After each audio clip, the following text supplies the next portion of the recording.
Good evening, ladies and gentlemen. Welcome to round 3 of the V8 Supercars Online Premier Series, brought to you by V8s Online and Oceanic Sim Racing. And thanks to our round sponsor for this event, Kimmy's Rural Fencing. I'm your host, Daniel Bryant. Joining me tonight, Reese Gardner. Reese, how are you? I'm not bad, Daniel. Yourself? Yeah, I'm good. Pretty pumped for this round, actually. Obviously, always enjoy coming back to good old Oran Park. Yeah, I definitely do. It's good to get into the comms box after this 5-week break between rounds of the V8 Supercars Online Premier Series that we have had. I'm just raring to go and get back to what I love doing. Yeah, definitely. Talking about what you love doing, I do believe you have another fact file for us. Yes, indeed, I do.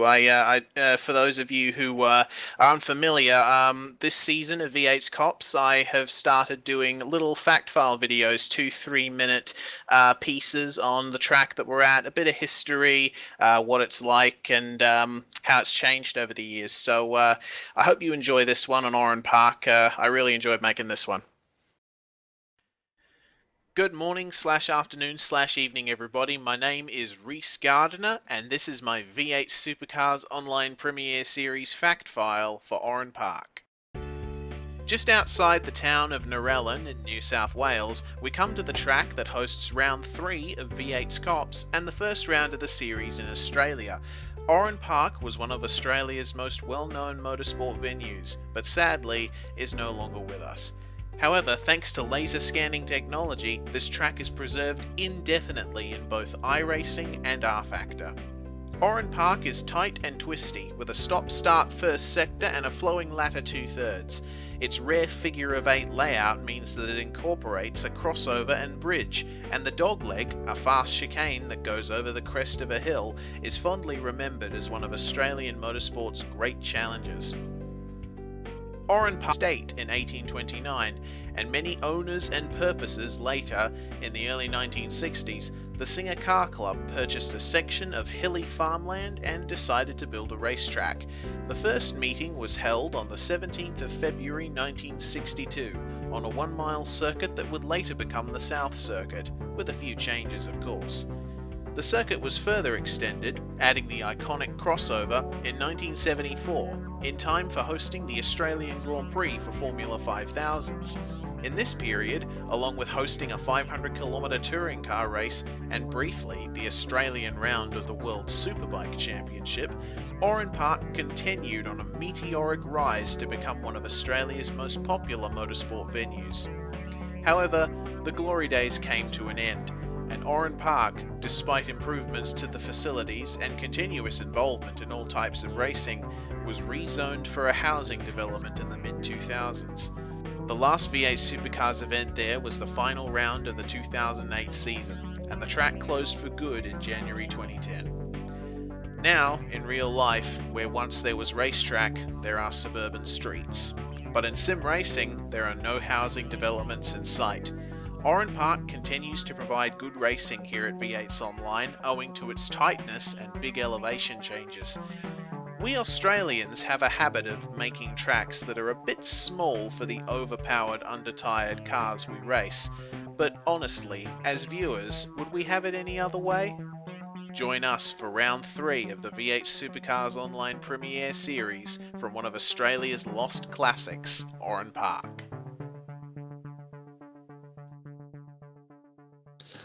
Awesome bit of footage there, Reese. Brings a little bit of a tear to your eye knowing that we can't actually go out there and physically see this track anymore. Yeah, it is a bit of a shame, but of course that's a consequence of the progress of urban sprawl, unfortunately. Sometimes these things happen, but as I said, thanks to laser scanning technology, Oran Park is not completely gone. We can still drive it on our home computers. We certainly can, so strap in, guys. So we've got the first event for you guys tonight. This is the development series, obviously, of the Premiere series. We say development series, but there's some big names out there. Obviously, Stephen Sandman Clark, who's normally in the com box with us, is out there tonight, so we keep paying close attention to him. Yeah, most definitely. Stephen Clark very legendary figure here at V8's Online, but of course it's also good to see him out there on track enjoying himself and having some fun. This is the Split 2, so these are the guys that qualified high enough in pre-qualifying to get into the second split, but not high enough to get into the first split. And weather-wise, I've been told that there's a couple of odd things going on with the weather between these two splits of racing that we're going to be running tonight. The Split 2 event is going to basically be running the same weather settings that pre-qualifying was, essentially. So same temperatures, same humidity settings, all that sort of stuff. But Split 1, on the other hand, has been set to be a bit hotter and a bit more humid, and that, of course, affects the lap times. And Split 1 lap times are likely going to be a second slower or so than they are in Split 2. So you're going to see some pretty quick lap times from these guys. Most definitely. Yeah, definitely. We're going to see some really good results. Obviously, these guys weren't too far off to make it into Split 1, and they'll be loving having the faster track and probably saying that they've beaten a few of those Split 1 guys' lap times by the end of it.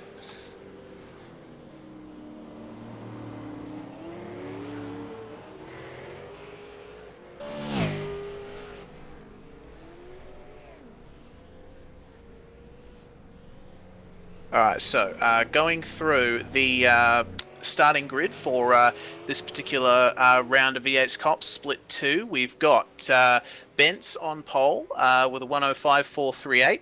We got Chris Coxhead in second, Nigel Baines third, Philip Johansson in fourth, Todd Parks in fifth, Kane Kugimiya in sixth, Robbie Tomei lining up 7th, Stephen Sandman Clark in 8th, Michael Hammond running 9th, and Dale Niche rounds out your top 10 for this race.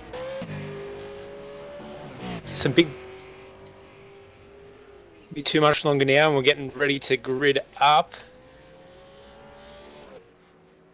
As the practice time elapses over 1 hour and 10 minutes, and we will be getting ready to grid up very soon. I'm excited for this, Daniel. Always like a race at Oran Park. How about you? Love Oran Park. It's a fantastic track. It's always fun to race here. I don't know how I feel about racing in a V8 Supercar because it's very, very difficult, especially when we're coming into that first corner. Really, really sketchy, especially on a car that's so big and has so much power. But it's always fun to watch. Yeah, most definitely. This track is very tight, very twisty. It's also a bit wide as well, so you can see quite a bit of side-by-side running in this race as we are now in the race session and cars are gridding up on the front stretch.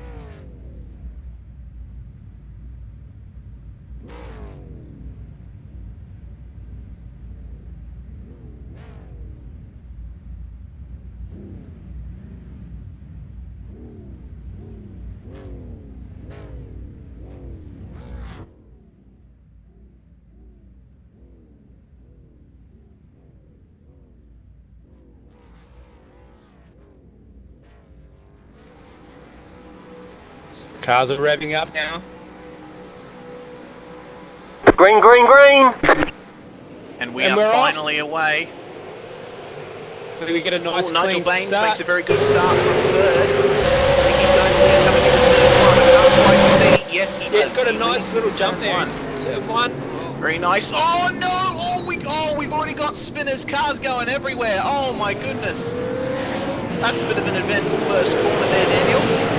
It's a scary first corner, especially when you're hammering down there to try and get your position. Good run there, though. Chris Coxhead, the main non-beneficiary there, losing quite a few positions in that opening turn carnage there as they come over the bridge for the first time. Nigel Baines skidding and Jason Bence in second. They've got quite a gap on the rest of the field already, it seems. Yeah, fantastic run from these guys. They got a good jump. Obviously missed carnage at the start there. Nigel Baines, so it's tends to just taken off with this race. He's even opened up a little gap now from Jason Bence.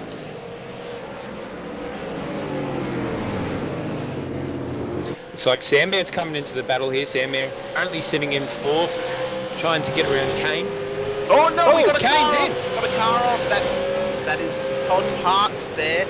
Oh, goodness me. Seemed to lose it coming out of the final turn and just buck out across the grass. That was quite a strange incident. Definitely a strange incident. See if we can find out what's happened with Kane there, why he's pulled into pits, or he might have picked up a penalty from the lap 1 incident. That puts Sandman back up into the podium. He's fighting there for third at the moment. Wow, quite a jump there from Sandman, starting 7th and already up to 3rd. There's been quite a few position changes in these opening laps. I'm having a look at the live timing, and the original starting positions of these guys are all over the place now. Yeah, it's obviously a bit of mixture up and down the field. Robbie Tomei, though, is right there behind Stephen Sandman Clark. He's not going to make this easy for him. As they come over the dog leg and into this compression going uphill into the final turn. Now back onto the front stretch. Let's have a look at front. Nigel Baines has further extended his gap over Jason Bentz, and they have themselves extended a gap on 3rd downwards, as we see Robbie Tomei close up on Stephen Clark in the braking zone. He kind of overshot there. He's taking that a little bit too hard. Ouch. Michael Turn 1 at Oran Park is a Tim bit of a Fox. middle corner to have a mistake at. I can see him.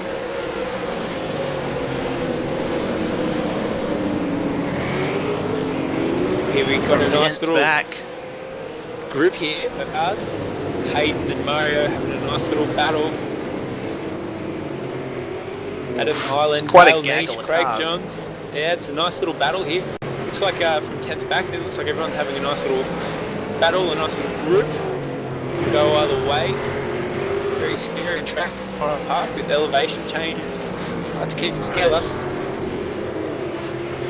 Maloney monstering the back of John Mifsud there. He seems to be getting better exits than Mr. Mifsud out of a few corners. I wouldn't be surprised if he tried to make a move in the next couple of laps. Oran Park is an easy track to pass in some places, but also incredibly hard in others, being all twisty as it is. It's pretty deceptive. Oh, he's tapped the side of Michael Hammond. Coming into turn 1 there, took a bit of a dive coming up the corner. Well, Tim Folt's definitely making moves in the opening laps as they blast through the small extension that was added in 1974 and going up again over the bridge. Very short lap at this track, but a lot of stuff happens in it. Oh, and we got a car off just in front of Tim Folt's there. It's a black car. I think it might be David Baxter. I could be wrong though.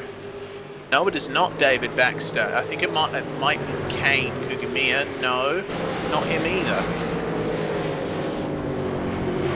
Very sorry, guys. We're having a few issues trying to get the live timing sorted on the podcast.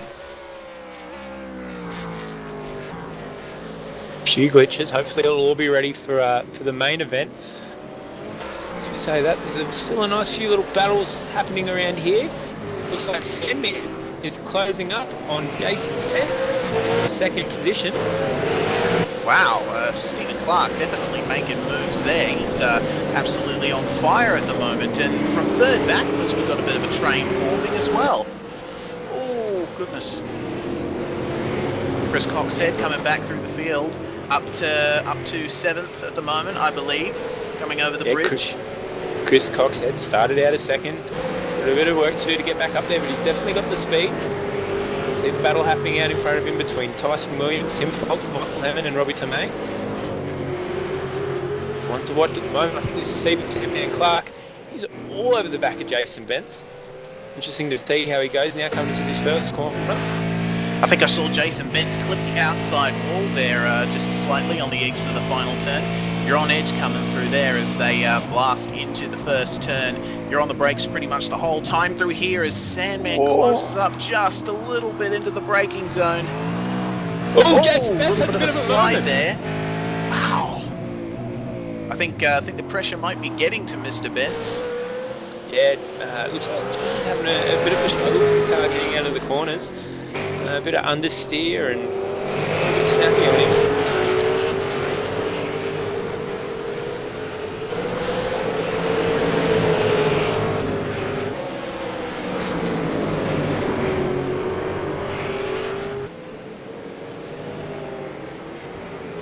Look, a little bit of a look further back.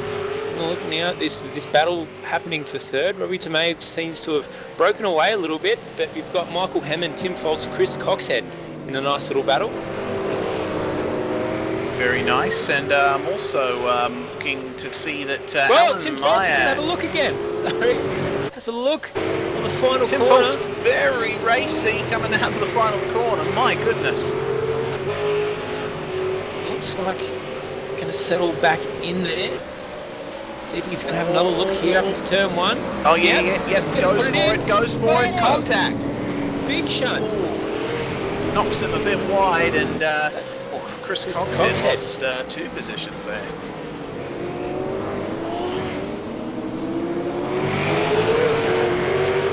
We're just looking a bit through the field. My goodness, the train of cars that we've got, a freight train of cars. Streaming through these turns, it's quite a sight. While we were watching that, we actually missed the move. Stephen Sandman Clark has moved up to second. Jason Bent looks like he's struggling. Yeah, I think now on him. I'm thinking the Bents might have had a massive moment for Sandman to get that far ahead of him in that short amount of time. But Stephen Clark now in second, and I suppose his next target is going to be Nigel Baines, who is just coming into turn one now.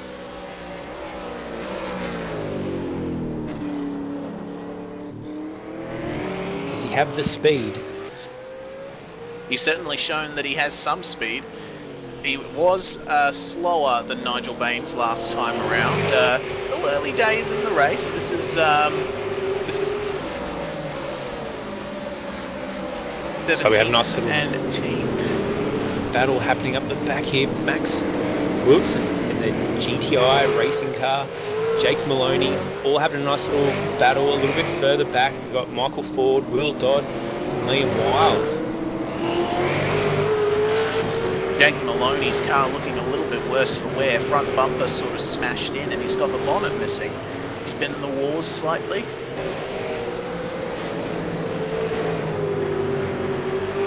Guys, just a heads up as well, we're keeping an eye on our live chat on YouTube and also on our social media, so if you want us to give you guys a shout out or anything, post on our feeds, post on our Facebook wall, and we'll do our best to give you guys a shout out.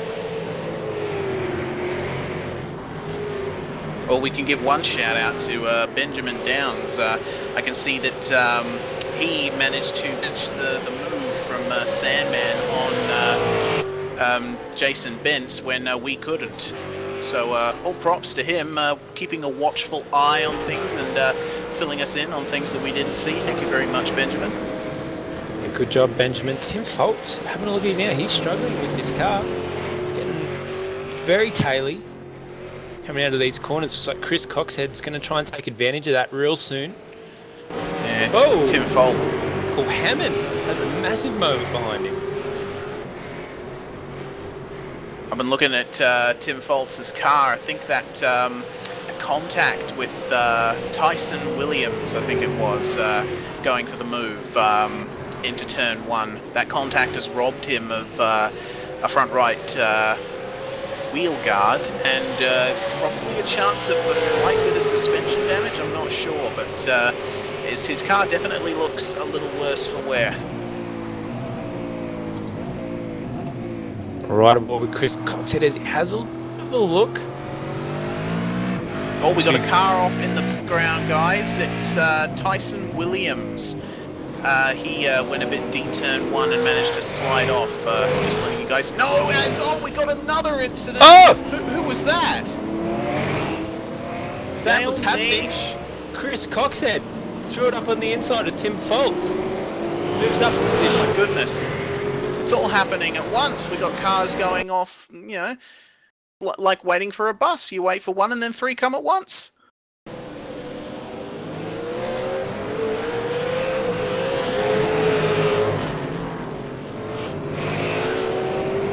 Foltz just pushed a little bit wide. Coxhead takes advantage of that move.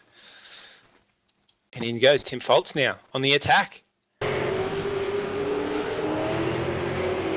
Massive shout out to Caleb Jordan as well. I'm trying to say that as loud as I can without waking the neighbours because he put it all in caps. Thanks, Caleb. Caleb Jordan, shout out. Might need to get a bell in here or something. As I'm taking a look now at the gap between Nigel Baines and Stephen Clark, it seems much the same as it was a couple of laps ago. Nigel Baines just holding station nicely in that SDC Motorsports Sim Pit Ford Falcon. Sandman has done some really consistent laps, back to back, a little bit faster this time around. It'll be interesting to see how this plays out. Nigel Baines has put down some really spectacular lap times, but hasn't been as consistent. I do have to make a small correction. Nigel Baines is actually driving a Commodore. That paint job made it look slightly like a Falcon. Just want to cover my bases before I have a bunch of Holden fans standing at my door with torches and pitchforks. That's all right. We'll send them your address, Reese. They'll all be over. Oh, please no. Robbie Tomei. Oh, Jason Bentz. Oh, he's off. Whoa! Oh, Jason Bentz. He's in the wall. Oh, what a downfall from pole for this race. He is not having a good day at all. Poor Jason Bentz. Just trying to get back on track now. Oof, that's an awkward place to rejoin as the cars go under the bridge and they're trying to switch over to the other side of the track for this turn that they're going through right now. Pull up a replay and have a look at that incident. There's Robbie Tomei up into third though. Yeah, just can't stop it. Yeah, Bent's just understeered off the track, and turn 1 at Oran Park is not a place that you want too much of either understeer or oversteer. As Nigel Baines starts his 13th lap, this 24-lap race. Seems to be driving fairly calmly up the front of the field, just controlling the race nicely. Very good job from Mr. Baines. Nice little pack from Simon's back. Alan, Mario and Tyson all having a nice battle. Screaming into turn 1. I love seeing a bunch of cars together like this, Daniel. I don't know about you, but just seeing this series of us snaking its way around the track and having a look at where they gain and lose, and they all end up really close together at the end. It's fantastic to watch. It is definitely exciting to watch. It's also very exciting to watch that guy that's just sitting behind the person they're trying to get around, and having to go out wide to get around him and then trying to get back into his position if he can't make it work. The person that we'd be looking at would be Tyson Williams, who's got the real battle on his hand here. On my screen, his car's looking a little bit worse for wear as well.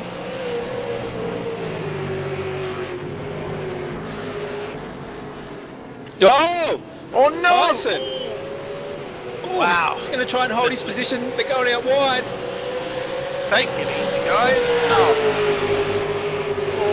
He's got to try and get Bosch coming into down the the front line straight. now. This is where it gets scary.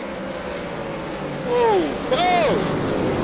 Oh no! Adam Highland, straight off. Man, it's all happening in this race.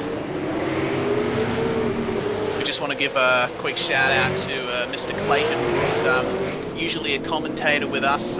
He has no internet at the moment, so he is unable to join us for commentating tonight. Also want to give a bit of response to Mr. 21 Radar in the YouTube live stream comments. I wish I had a lot of Scaife quotes, but unfortunately I'm not that good at thinking on my feet, so I can't come up with any gems for you guys, unfortunately.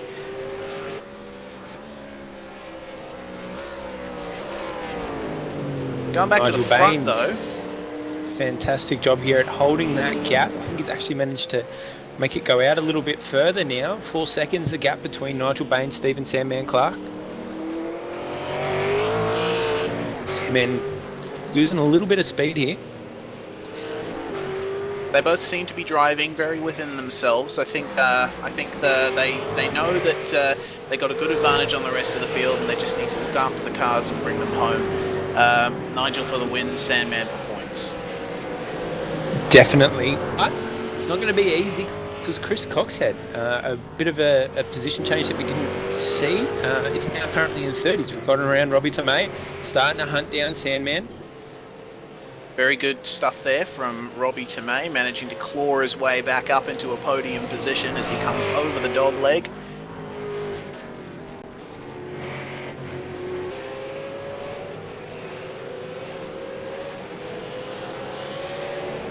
The rest of our pack starts to break away a little bit. Still a nice little battle here from 10th back. Craig Jones, Jason Bentz, Hayden Dodman.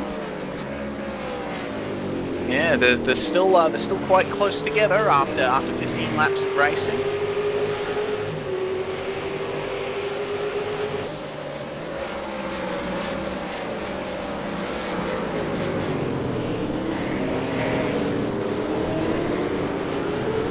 Oh, it looks like Sandman's actually clawed back about half a second there. Oh, it seems so, yeah. Might be seeing a late race charge from Sandman here. Maybe a bit too early to call it, but he might have been saving his tyres. Yeah, definitely. It's like that last lap was one of his fastest laps. I think that was his fastest lap. One of only two in the 105s from him. So he's found some late car speed, it looks like. See how close the gap is this time round. Oh, no. Doesn't really, kind of just maintains that gap now.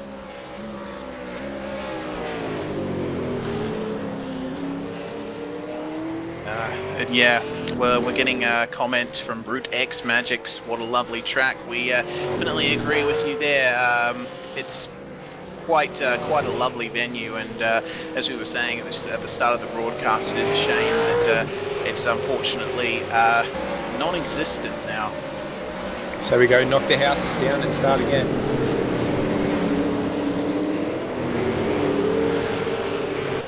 Having a look further back. Nice battle here, 15th, 16th, 17th. John Mifsud, Reese Goldfinch. Reese, can I have a look? It's for a flip. Jake Maloney and Dale Nish in this battle as well. And it's all about the lower positions in this race. They're providing some of the best action. Yeah, managing to keep it clean and keep it tight, which is good to see.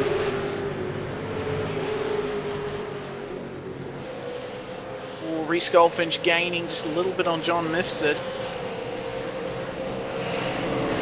Reese Goldfinch is looking quite leg. pacey. He's gonna have a little bit of a look into the final turn. To the inside. Nah. He got held up just a little bit. Jake Maloney giving him he's going to take advantage. He's got that side by side. He did not want to be side by side coming into turn one. And Reese Goldfinch. Whoa! Oh my goodness, 3 wide coming into turn 2. Dale Nish wanted a piece of that. My goodness. Bit of shuffle going on by here. these guys to keep it together.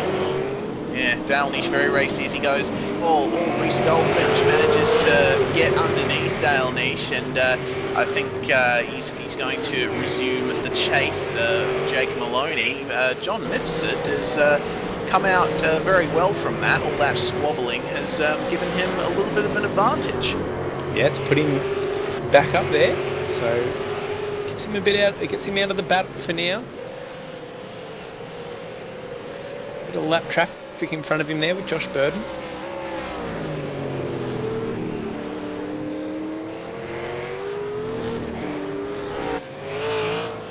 Chris Coxhead starting to really pull this gap in now to Stephen Sandman Clark.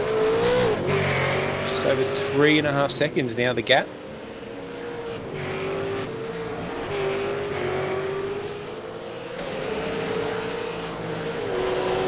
Well, I think we've just been called out for a question from Benjamin Downs. Which Aussie track in the real series would you like to see to come to this series? Aussie one. Well, I just said in the broadcast chat, Barber Gallo Raceway, because of course it is my home track over in Western Australia. It's the only proper racetrack we really have in that part of the country. And I think it's a very nice little venue, nice flowing layout, short enough to have some good racing, and of course V8 Supercars races there every year, so yeah, Barber Gallo for me. Massive fan of Barbagallo. Obviously, my home racetrack's already in the service. But if I had to go anywhere, I think I would probably be either... Yeah, no, I think I'd probably go Simmons Plains. I really love Simmons Plains. I think it's a fantastic track and would be good for a couple of club races as well. Yeah, Simmons Plains is another favourite track of mine. The run into that hairpin is quite a nice bit of racing to watch, and on other sims it's pretty good. Oh, we've got a bit of a dive. It's all coming together now. Jake Maloney and Reese Goldfinch. Oh, Reese has the outside line, but Jake has the inside, and Reese is almost going to get pushed off the track. They're getting really racy here in the final laps of this race. We've only got 4 or 5 to go. They're battling it from mid-pack, racing as if they want to win this. Goodness, I love watching cars racing around this track. There's so many places to close up and take alternative lines.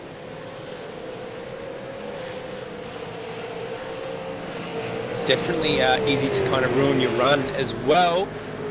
Jason Bentz, Hayden Dodman, a bit of a battle. Sorry, that's Adam Hyland. Adam Hyland in the Xbox Ford Falcon. Adam Hyland's looking around. Feeling a bit racy there. Oh, Max, big moment coming Max out of Wilson. turn 1. Ooh. Wow. Tires have hit the dirt. Oh, scary. Oof, that was towing the line a little bit with that rejoin, most definitely. Almost collected Reese Goldfinch there for a second. But of course, no harm, no foul. Everyone seems to have survived that one. Nigel Baines begins his 22nd lap. Gap to Stephen Clark is 3.68 seconds now. Chris Coxhead not far behind. And Chris Coxhead putting some good lap times down. Hasn't got long left to do this though.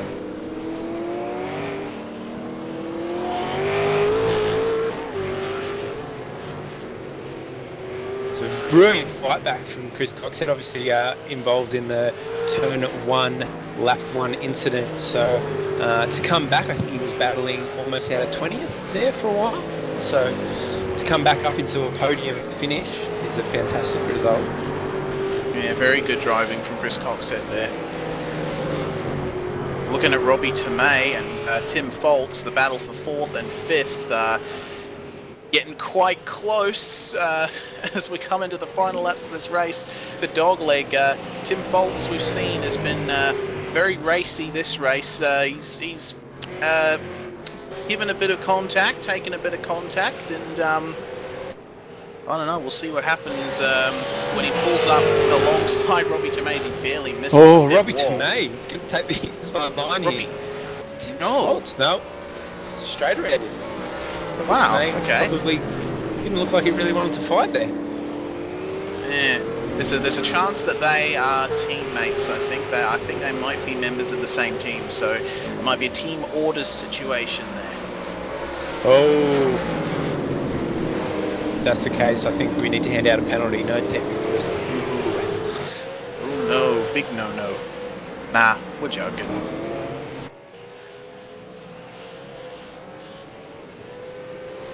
Nigel Baines completely controlled and dominated this race. About to start his final lap.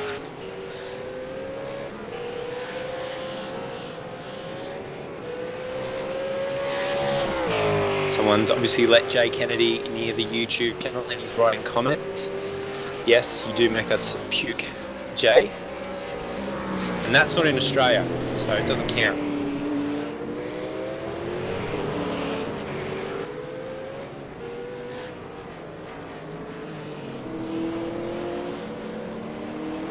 Oh, and the director's just put in his 2 cents worth. Sydney Motorsport Park, which I do love, especially the new layout. I think it's kind of funky. So I would agree with that. Sydney Motorsport Park, make that one happen. And nice big track as well, which we don't have many of in Australia, apart from Albert Park and Bathurst. Don't breed the big ones. We watch Nigel Baines. Fantastic run. calm, collected, controlled all race. Say this is a well-deserved victory. Got a very good start and just drove calmly all race as Nigel Baines comes out of the final turn to take the win and split of round 3 of the V8 Supercars Online Premier Series at Oran Park. Stephen Sandman Clark crosses the line to finish second. Chris Coxhead finishes third. Tim Foltz and Robbie Tomei, they're going for a photo finish, a GTI photo finish, 4th and 5th. As we go to Michael Hammond in 6th, Alan Meyer in 7th. Mario Vlasic crosses the line in 8th, Tyson Williams in 9th, followed very closely by Hayden Dobbin in 10th, 11th Craig Jones, Jason Bentz 12th. Not the result that he would probably be expecting. Really? I'm on the wrong cameras, evidently. Adam Hyland in the wall. Yeah. It's like Adam Hyland's had it. He's decided to put it sideways, going across the line, and lands in a wall. Okie dokes. That's one way to celebrate your finish. Jason Bentz, how must he be feeling? A start from pole and finishing 12th. Obviously not the result that anyone would want. No, obviously a bit of a heartbreak there for Jason Bentz. Showed that he had the speed, the pole position, but was involved in some really good battles across here. We looked at him a few times, and hopefully it's a sign of things to come with his pole time. So we might see him in a few more events. Yeah, hopefully it would be good to see him back and climbing up the ranks.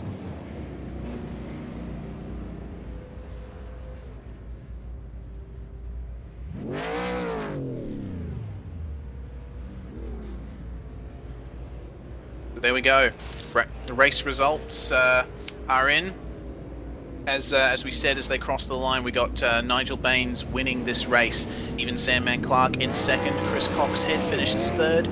Tim Foltz finishes fourth. Robbie Tomei in fifth. Michael Hammond in sixth. Alan Meyer in seventh. Mario Vlasic in eighth. Tyson Williams ninth. And your top 10 is rounded out by Four Motorsports' Hayden Dodman. That was a pretty good race there, Daniel. What'd you think of that? I think it's a good sign of things to come. Obviously, we have 2 more races to go tonight with the main split guys, which is going to be brilliant to watch. So, yeah, I'm looking forward to it. I'm definitely looking forward to it. If this is what these guys can put on, then what the main guys will put on will be absolutely amazing. Yeah, I'm certainly looking forward to it. The top of the top guys, guys like Madison Down, Richard Hamstead, John Emerson. These guys are the top in Australian sim racing at the moment, and you get to see them at their best right here on V8's Online. In Australia, no less, at Oran Park for round 3 of the 2015 season.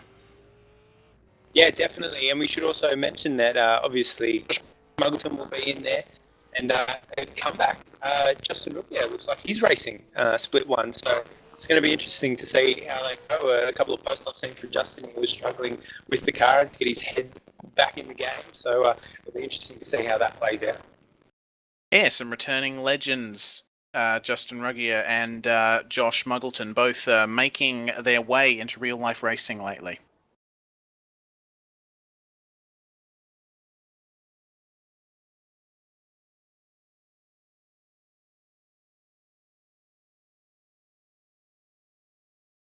So we got here in the commentary box Mr. V8's Online, Jay Kennedy. How are you, Jay? Very good. That was a rather interesting race. There are lots going on, and that guys put on a pretty good show for a fairly short race. Yeah, definitely did. That sets up very nicely for the second split, doesn't it, Jay? Yeah, it's going to be a very interesting top split tonight. That second split race was really, really good, and I think we'll see a lot of action in the top split tonight, and fingers crossed we won't have to pull out the safety car, but I reckon the way that race went, there's a good chance we might. Yeah, there were definitely a lot of incidents in that race. Came out quite all right, but we did see a lot of cars going off, a lot of people making contact, etc.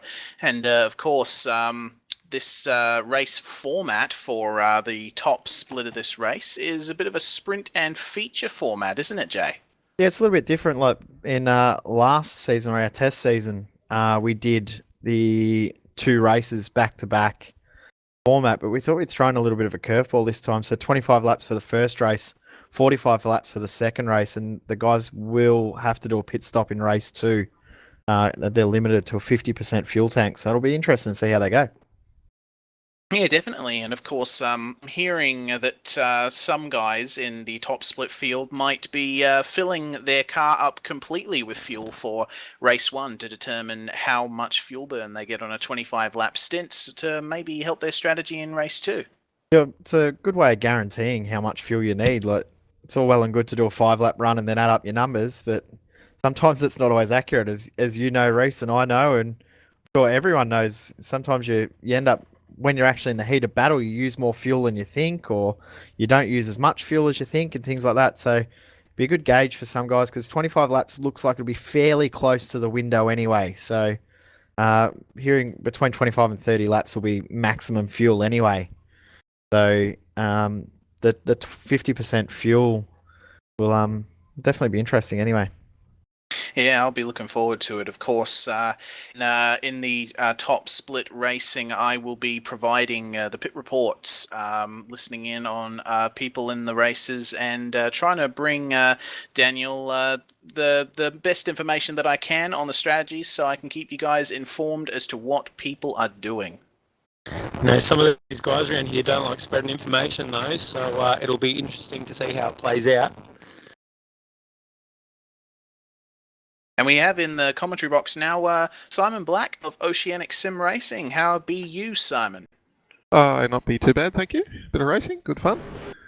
Yourselves? Oh yeah. It's been quite good actually. Very interesting second split there, and looking forward to the first split racing. Yeah, it should be pretty interesting, especially with its very tight field for the top split. I think they were covered by about 0.8 of a second for the 38 drivers, so should be pretty close. That's incredibly close. Of course, in about 5 minutes' time, we're going to be gearing up for the half-hour qualifying session to determine the final grid for the first race of this event for the top split. And I'm definitely excited. Yes, I think it should be a pretty interesting race. I think as long as they get through the first couple of laps and sort themselves out, there should be some great racing out there. Yeah, I'm certainly looking forward to it, and I'm sure Daniel will be too, definitely. Yeah, it's going to be an exciting event. Looking forward to this one and seeing how fast these guys are going to be for their final quali session. So it should be a lot of fun. Yeah, as I mentioned, the weather for the first split is likely to be about a second a lap slower than the second split times, so it creates a bit of a lopsided effect when you see the guys that qualified the highest running times that would probably be around the same as some of the split 2 guys do. But yeah, we're gearing up for that, and we're looking forward to bringing you guys all of it.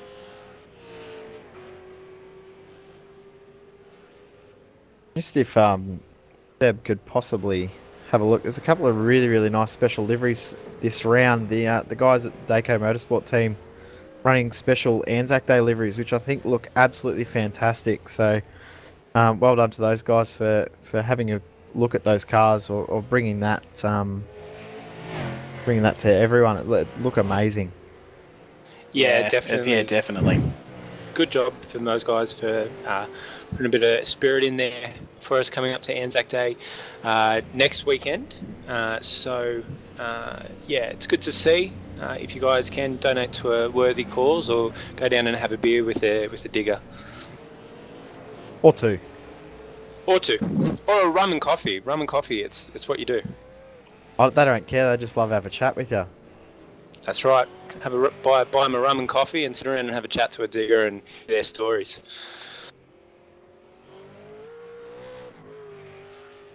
As we come up to the qualifying session for Split 1, what are you guys' thoughts on how the qualifying session is going to turn out? We know that Jared Filsell ran the fastest time in pre-qualifying. Only guy in the 104s, I believe. I could be wrong. No, he's not the only guy. There's a few guys in the 104s, but Jared Filsell about a tenth clear of Richard Hampstead. So you think he can carry that momentum through and claim pole for this? We're just looking gonna at the be. practice times. Sorry, Daniel. Looking at the practice times, there's 1/1000th between Filsell and Hampstead, which is really throwing a curveball.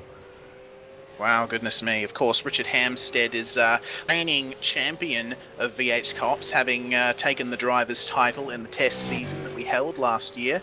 But Madison Down has shown that he has still got it. He's an 8-time champion of the official iRacing series, and so far in V8SCOPS he hasn't been in very many winning ways, but of course just over a month ago in Montreal he managed to take the win, so he's another player that could come into the game very soon. Yeah, definitely. Madison Down, a guy to fear. When he puts his mind to it, it doesn't even really have to try that hard. He can be quite the threat. A few guys that we probably should look at a little bit further down the pack that are always an interesting mix. We've got Lee Day, who can always tend to throw a few bombs in there for us. Lee Ellis, Justin Rugier, Josh Muggleton. You never know what's going to come out in that very final moment from those guys. So let's not forget about them. And of course, the other curveball. Sorry, guys, is the race 1 will go off their fastest time. Race 2 will go off their second fastest time. So it'll try to have a bit of consistency. You actually have to plant 2 times tonight. Ah, yes. That adds another layer to the qualifying strategy, doesn't it? Very, very interesting. We'll have to keep a close eye on the times that they're doing. Definitely. I'm glad I'm not doing the maths for that one. That's all up to you neither. guys. If you stuff it up, it's all on you. Nothing to do with V8 Okay. Online. Send with a hate mail to OSR. Henry will get the times all sorted. He's very, very good at it. So Henry was good enough to do it last time we did this, and he'll do it again for this round. Also, guys to watch out for the Dayco Motorsport guys running that Anzac livery. Jake Burton and Sam Sutton, the highest of those, and Kurt Stenberg managing to run in 22nd place in pre-qualifying. Stenberg finished second, I believe, in Montreal. Very good drive from the West Australian, and Jake Burton and Sam Sutton are a bit of setup artists of the team, so they look quite racy in Montreal, and I'm expecting them to definitely look the same at Oran Park. Yeah, definitely a couple of guys there that have a very strong team and work really well together. So it'll be interesting to see how their results are.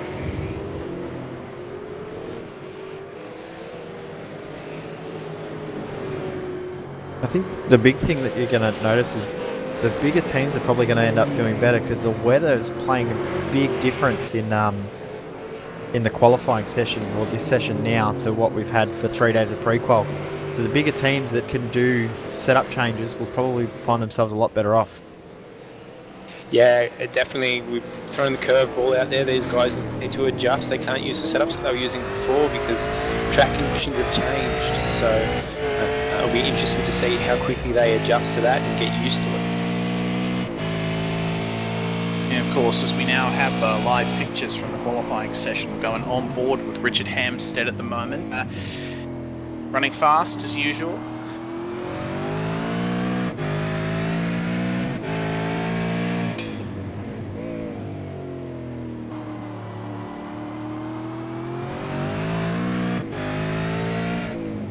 Quite fast here, Richard Hampstead on his first flying lap up and over the bridge. Giving a nice straight line there.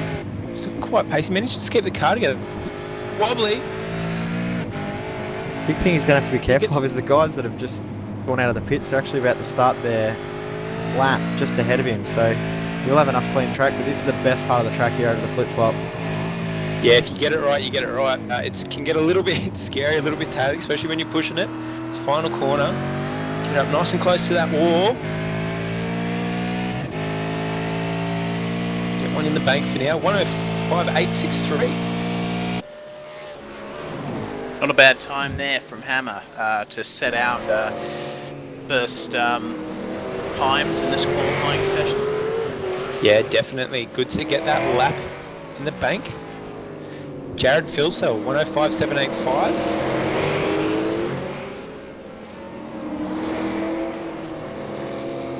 The hardest thing that these guys really have to get back through their head is that they don't only have to do one lap, they really need to go and try and back it up for a second lap. So many guys will do that one lap and go, well, I'm done.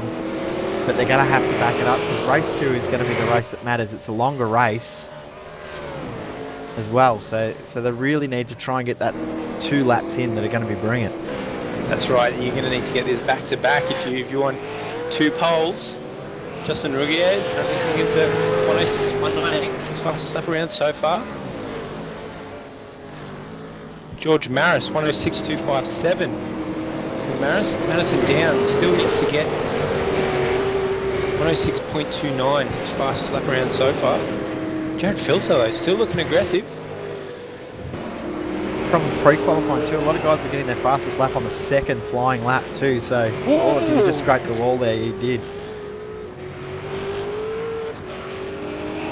Very easy to push yourself to the limit on that final corner and get out a little bit wide.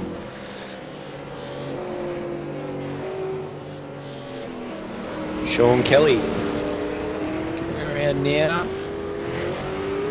No, he's going in bits. Going the pits. Like everyone's going in for a bit of a change. George Maris is looking good. I'm just watching back a little bit further. He's very, very pacey. He's going to get a little bit of draft coming into the straight. Had a bit of a slide coming out of the final slide out turn of the final corner and then decided to go into the pits. But last corners where you make or lose a lot of time too, so we'll see a lot of guys push it really, really hard up until that final corner. If they ruin the final corner, then they'll tuck in right at the last second. Yeah, definitely. You got a long front straight here at Oran Park. It's really the only true flat-out section of this circuit. So any momentum that you carry through the final turn, you're going to carry down that straight.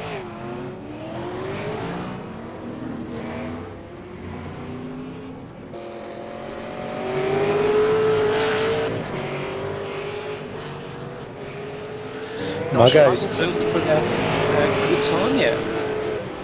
Sliding He's actually just put in a little fast bit. lap. Yeah, there has Mitchell McLeod, all lead day, all yet to put a Time on the board. I know Mitchell McLeod's having internet issues and Lee Day's parked in the infield and struggling to get back out on the track. Or maybe instead of drinking beer, if he pays his internet bill, he wouldn't have this issue. Yeah. Just saying, just putting it out there. Take note. Lucky his internet's playing up and you can't hear you say that. Yeah, that's right. Must be hard on dial-up. That's a good lap from Muggo. And Ford's moved to 4th, but Muggo up to 9th. Muggo, 106.287. Puts himself up on the board. Mitch McLeod coming out of the final turn here. And he goes into the pits. Still doesn't have time on the board. So Justin's about to start his flyer.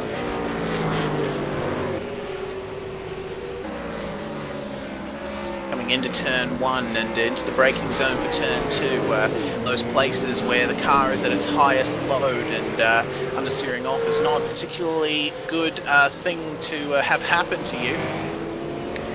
Low right hand here, the exit kind of opens up. You see that section of tarmac going off to the right and joining back up now. That is where the track used to go. The straight that ran on there was actually a shortcut. I think that was added sometime in the 1980s. And he comes back onto what was the original circuit at Oran Park as he slides. Oh, that's that lap gone. He's going to slow down. The instinct for a lot of these guys too there. Sorry, Daniel, instinct for those guys in that sort of situation is they'd instantly pull over and press the escape button, but can't do that in this series anymore. No, could put your foot on the gas and try and get it back to pits. Yep. Jeez, Hilly had a bit of a moment there on that final corner. Oh, he's staying out. He's looking for another shot. Is Justin Ruggier? There's a big jump there, Tony Aldridge up to P4. Tony Aldridge. I'm oh, there we go. Sean Kelly pumps up into third, 106.097. I'm Very nice surprised to stuff. see not so many changes yet on the board. Just guys struggling to get their laps down. I will say one thing. Jared Filsell has pumped out 2 identical laps, so at the moment he's pole for race 1 and race 2. Wow, does he even need to do any more?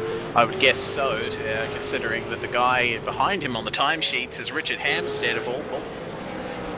Yeah, Richard Hampstead though only one really fast lap so far, so although he might be battling with him in race 1, if he doesn't get another lap time in, he mightn't be there for race 2. Well, they've got plenty of time to set another lap there. This is a half-hour qualifying session, and just into the 8th minute of the session now. Richard Hampstead late apexing the final turn to get a good run onto the start-finish straight as he starts a flying lap.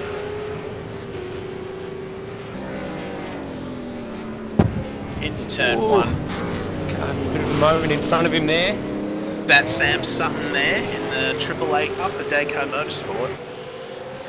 Sam actually has done what a lot of guys will do. They actually run off the track to get out of the pit so that they don't balk anyone and run on the racing line, because the natural flow of the track and the pit exit come to the exact same point just out of pit exit. So guys will be making sure they don't balk anyone, because there will be pretty severe penalties if anyone is caught purposely or accidentally balking. Going to be quite awkward in race 2 when we have stops happening, definitely, because I would assume that running off the track on purpose to avoid other cars would not really be the right sort of decision to make in a race situation.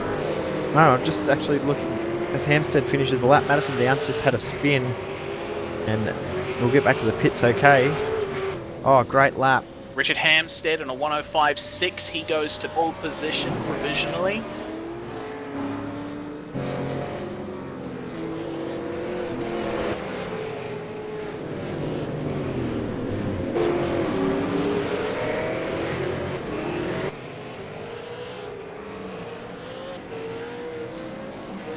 Fourth position seems to be a bit of a revolving door of drivers, guys, as George Maris is now in 4th.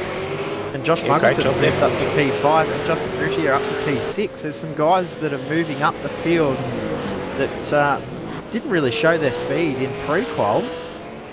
It's really good to see. Wouldn't be surprised if there's a few guys that are just making sure that they get into the top split and not worrying too much about it after that.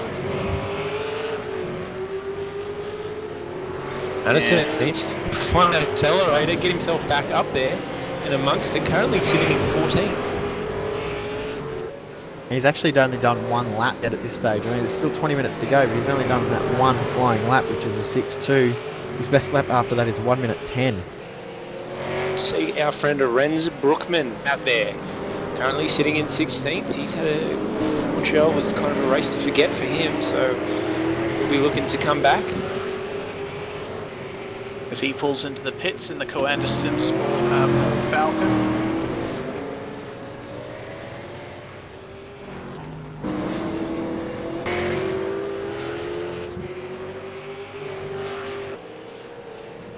Jake Burton currently sitting in 10th, 106.239. His fastest lap around. Not too much either way. Val Ritchie's right there. Ooh, a bit sketchy. I can definitely say, as Jake's teammate in other series, when he gets on it, he gets on it. He did over 800 laps in pre-qualifying for Montreal, and he's a very committed racer, is Jake.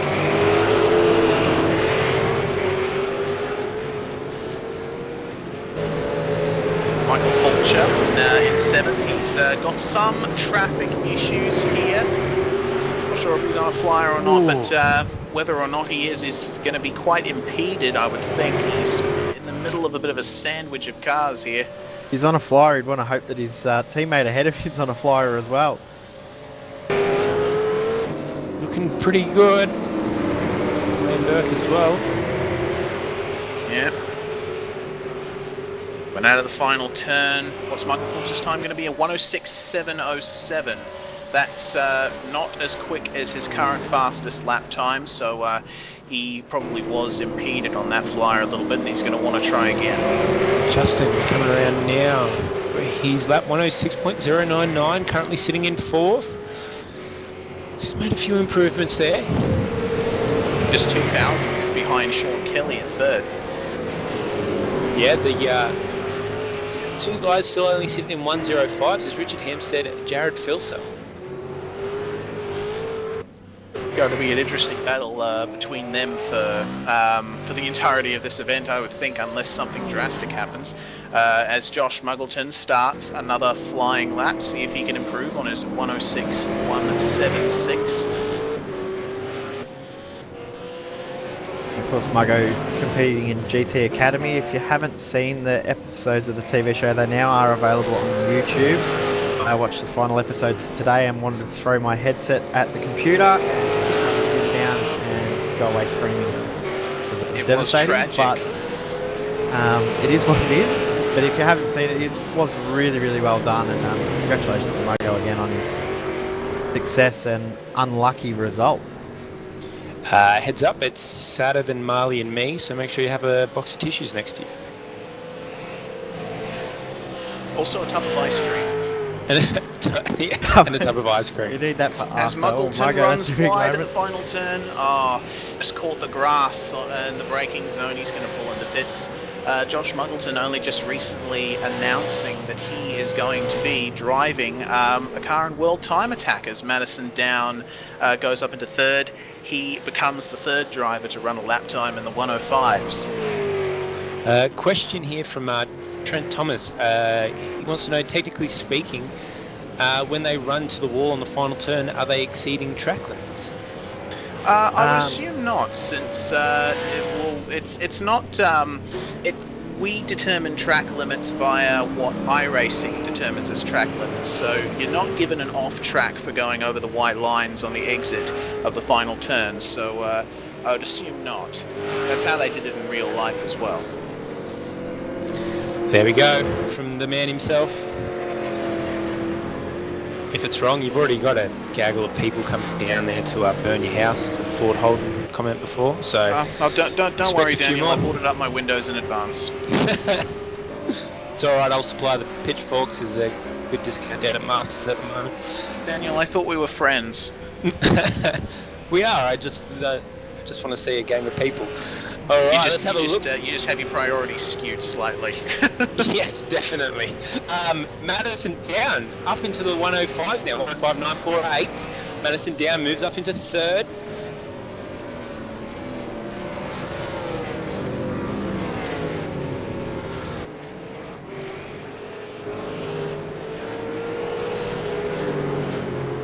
Mitch McLeod up into 10th as well. Good job from Mitch McLeod of Four Motorsports. Runs Torque Inc. and helped to design the V8's online website. So massive props to him for his help behind the scenes in V8's online, and good to see him getting up there in the top 10. Yeah, good to see Mitchell McLeod up there making it happen. And yes, he did help get the V8's online websites all up and running. Very hard to catch him between a sober period, but we managed to do it. And it's all happened for us. So massive thanks to Mitch and the guys over at Torque. And of course, he designs some pretty sick liveries, as you can see, that number 40 Torque Inc. Holden, one of the best looking cars I have ever seen. That blue. Yeah, it does look amazing. Justin Roulier moves up a little bit more, back into 4th. Oof, just manages to pip Sean Kelly out of the way. It is very, very close up at the front end of the field, isn't it? Of course, we've got Jared Filsell and Richard Hampstead ahead of everyone else, but from 3rd backwards, goodness me, you could put a piece of string between some of these guys. No, definitely not. Very, very close and tight. These qualifying results are at the moment. It's weird to see Richard Hampstead and Jared Filsell with such a big gap over the field at the moment. Yeah, Yeah, I maintain that unless something drastic happens, which it might, because of course this is Oran Park, and judging from the Split 2 race, we might see a few upsets. I think the race will be mainly between Phil Sell and Hampstead, but of course Madison Down might get in there as well. This is actually echoing Road America a little for me.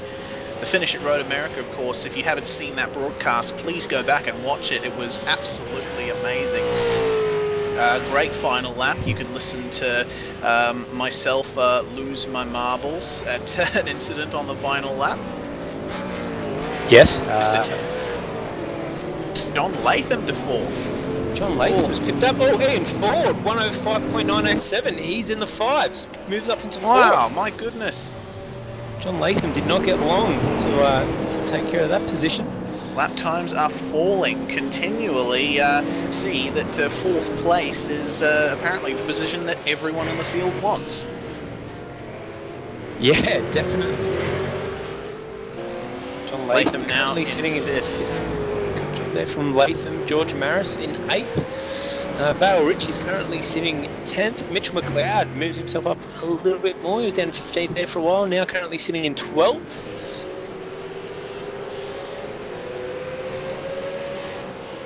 Vale Rich is going into the pits, of course. Bocatel currently sitting in 9th. And down screams into the pits. The guy that we're used to seeing up there really taking it to him seems to be struggling so far. Matthew Hill hasn't found his pace this season yet, but I'm sure once he gets his head around it, he'll be up there battling with the best of them.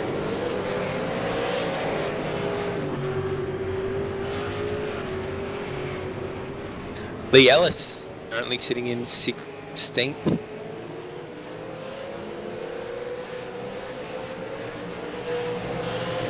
He's given everyone room.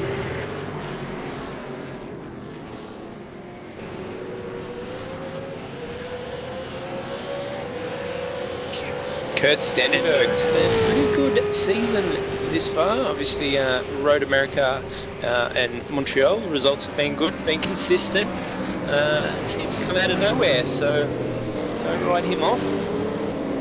Yeah, Kurt Stenberg has definitely risen to the occasion this season with a win in the Dev split at Road America and second in the main split at Montreal. So, yeah, I think he'll be a guy to look out for in the future. As Kurt Stenberg is currently sitting in 18th, but that's not too bad, all things considered. He was 22nd in pre-qualifying, and if Montreal is anything to go by, Stenberg, if there's one thing he is good at, it's making up positions. Yeah, he's had the dice roll his way, so it'll be interesting to see how this plays out at Oran Park. Oh, I'm watching Justin really sketchy over the dog leg there, but looks like he's on it for a lap. And I am watching Bocatel, who is currently on a flyer as he gets ready to hop up to the bridge section. That turn, the curb really hits you wide if you hit it wrong. Over the bridge, through the sweeper. Third, up into fourth, then back down into third. Use the curbs nicely, just let the car go through the dips. Keep it nice and smooth through this section.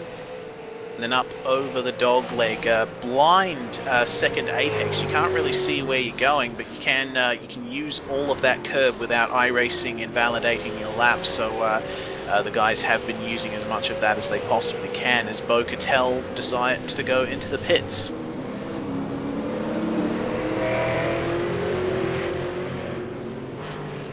Sean Kelly currently sitting in 8th position.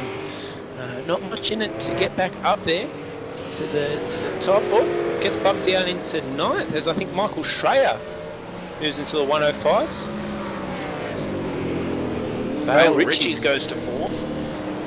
He is also in the 105s. We've got 6 guys in the 105s Sam now. Sutton has just bumped himself up into 7th, 106.046, that lap around. Yep. Sam Sutton, the main setup guy at Dayco Motorsports. I know that he has done an awful lot of setup testing for this round, and looks like that's starting to pay off. Back in the booth now, he just had to go and feed his donkey, Jay Kennedy. Sorry guys, work calls, so had to answer the phone. Sorry guys, but I'm back.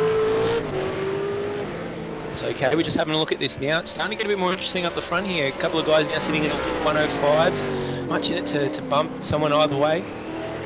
Interesting also looking at the second lap times while I was on the phone. I was flicking through and seeing what second lap times. At the moment, Hampstead will be pole for race 1 and race 2. Taking the crown away from Phil Self at the time being. Justin Ruggier, getting a bit crossed up there, coming up to the bridge. There's one place that you do not want to lose the car. There's an awful lot of stuff to crash into there. Yeah, it's scary, scary stuff. Not long left in this session now, just under 7 minutes. And I want to say, it's also good to see guys that were here, a year, maybe a year and a half ago, and they ended up taking breaks from sim racing because of real life racing and other commitments. But now they're coming back to racing V8SCOPS. Justin and Josh Muggleton. It's really good to see them back and racing. Yeah, definitely great to see him out there again and going for it. And hopefully, obviously, if you guys watch what we're talking about before with Josh Muggleton and GT Academy, as Justin Ruggier has a massive moment. GT Academy is coming up again, so we might lose a few races getting prepped for GT Academy. Yeah, I was talking to Justin about Justin's return, and he didn't return because he's loving the car. He's returned because of the strength of the competition around him, and he wants to win against the best in whatever he does. He's looked at who's in the field and go, wow, that's a great field with the names that are up the front, and I want to be at the top of that. So that's why he's returned. It's not because of enjoying the car or enjoying racing per se. It's just that he wants to win against the best, and that's why he's back. Oh, that's as good a reason as any, isn't it? I think it's the best. Well, that's probably the best reason for anyone to want to win in this. Is if you want to beat the best, you've got to race with the best, and this is the best field of sim races we have in Australia, pretty much without doubt. Definitely. Jared Philsell coming to the line. Oh no, he's going into the pits yet again. Justin's ducking in as well. Same as Jason Dixon. We must be getting down now to the last duck in for him. Focusing on Madison Down for the moment. It is believed that he is on a hot lap. He comes up to the final section of the track over the dogleg. Really do like this corner a lot. As you could probably tell from me mentioning it so much, and the final turn as well. It's a nice section of track to close up a lap here at Oran Park as Madison Down crosses the line. 105.684. He goes to second place. Madison Down up to second. Great Gives lap. Jared a bit of a shake. Jared's been sitting up there for a while now. Madison Down managed to give him a bit of a scare, but Madison will still need to put another quick lap in if he wants to maintain that position for the second race. Yeah, at the moment he'll be in third for the second race, with Philsell in second for the second race. But a guy that, actually looking at the times, that really needs to put in a second lap, Vale Rich is P4 at the moment, but his second lap is a long way off the pace from what his first best lap is. Right on cue, he's just pumped out an identical lap. Just to ruin my theory. Well, let's just not talk about him anymore. Let's not worry about that anymore. As per That goes the commentator's that whole curse, that was statement. a reverse commentator's curse. I've still got trying it. to tell you to shut up, Jay. Out of the box for a little while, and you've still got that curse. Yeah, Like, while we're talking, guys, am I eyes deceiving me? Mitchell McLeod in P9? How's he up that far? Mate, I reckon someone else is racing Oh, that so car here's for him. someone else Yeah. who's using that livery and that number Yeah. and that sim. Yeah, so I think he's out on there. I think he's used his drunk scientist brain to clone Muggo or something. I can confirm that Brad Ryan was at his house yesterday, so possibly Brad stayed an extra night. Oh. Oh, that's true. Man, the thing is beer can These get guys you. are going to have to get out and make this happen.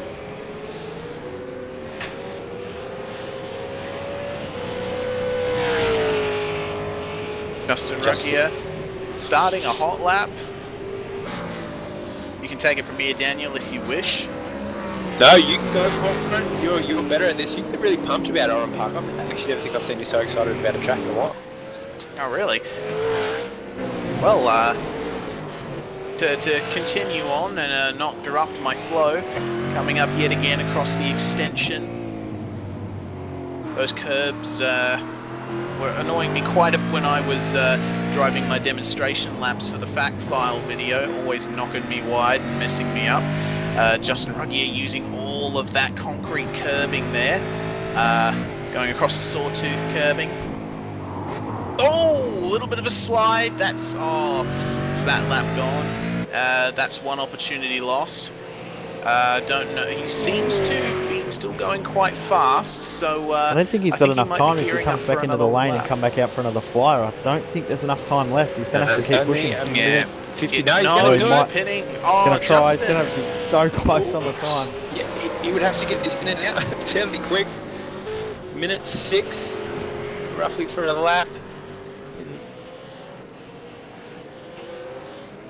Richard Hamstead, visional pole sitter. He is still out there and doing laps because he'll have noticed that Madison Down is breathing down his neck, so to speak.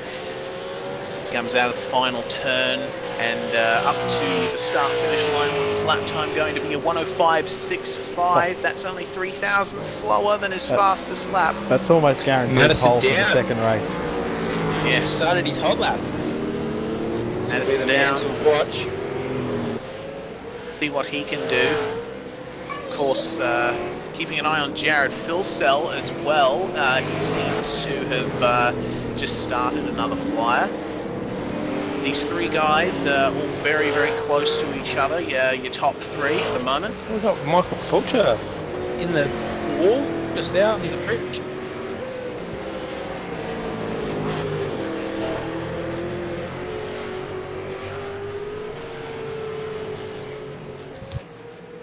Madison down now, coming up to the dog leg. Very aggressive across the curbs there. That's looking pretty good. Late apexing the final turn. That's all flat out from here. Drag race against himself. What's his lap time going to be? 105.01. But he still seems to be pushing quite hard. He might be Got staying one out more. for another Jared lap. Filsell puts it out sideways. Doesn't manage to improve his time as he pulls into pits. That's it. That's third for race one for him. Has Justin made enough time yet? This is Justin's final lap. I think he's just managed to pull it through. Yeah, I think he's just crossed the line just in time. And another guy that's on the flyer as well is in Richards. there. Oh, Justin sliding. Wonder if he's going to continue along with this lap. There's much. Oh, Madison had a bit of a moment there as well. Dale Richards is also out of it. He's stopped on the track. Yeah. And Michael Schreier up P5. Great job from Michael. Very good job from Mr. Schreier there. Oh, Justin Madison Ruggier. scrapes the wall. In he comes. Oh, he just ran wide at the turn before the dog leg. We'll see if he stays out to complete this lap or just decides to pull it into pits. He's currently 13th. Not much separating him from a 1:05 lap time, but no, he decides to pull it into pits.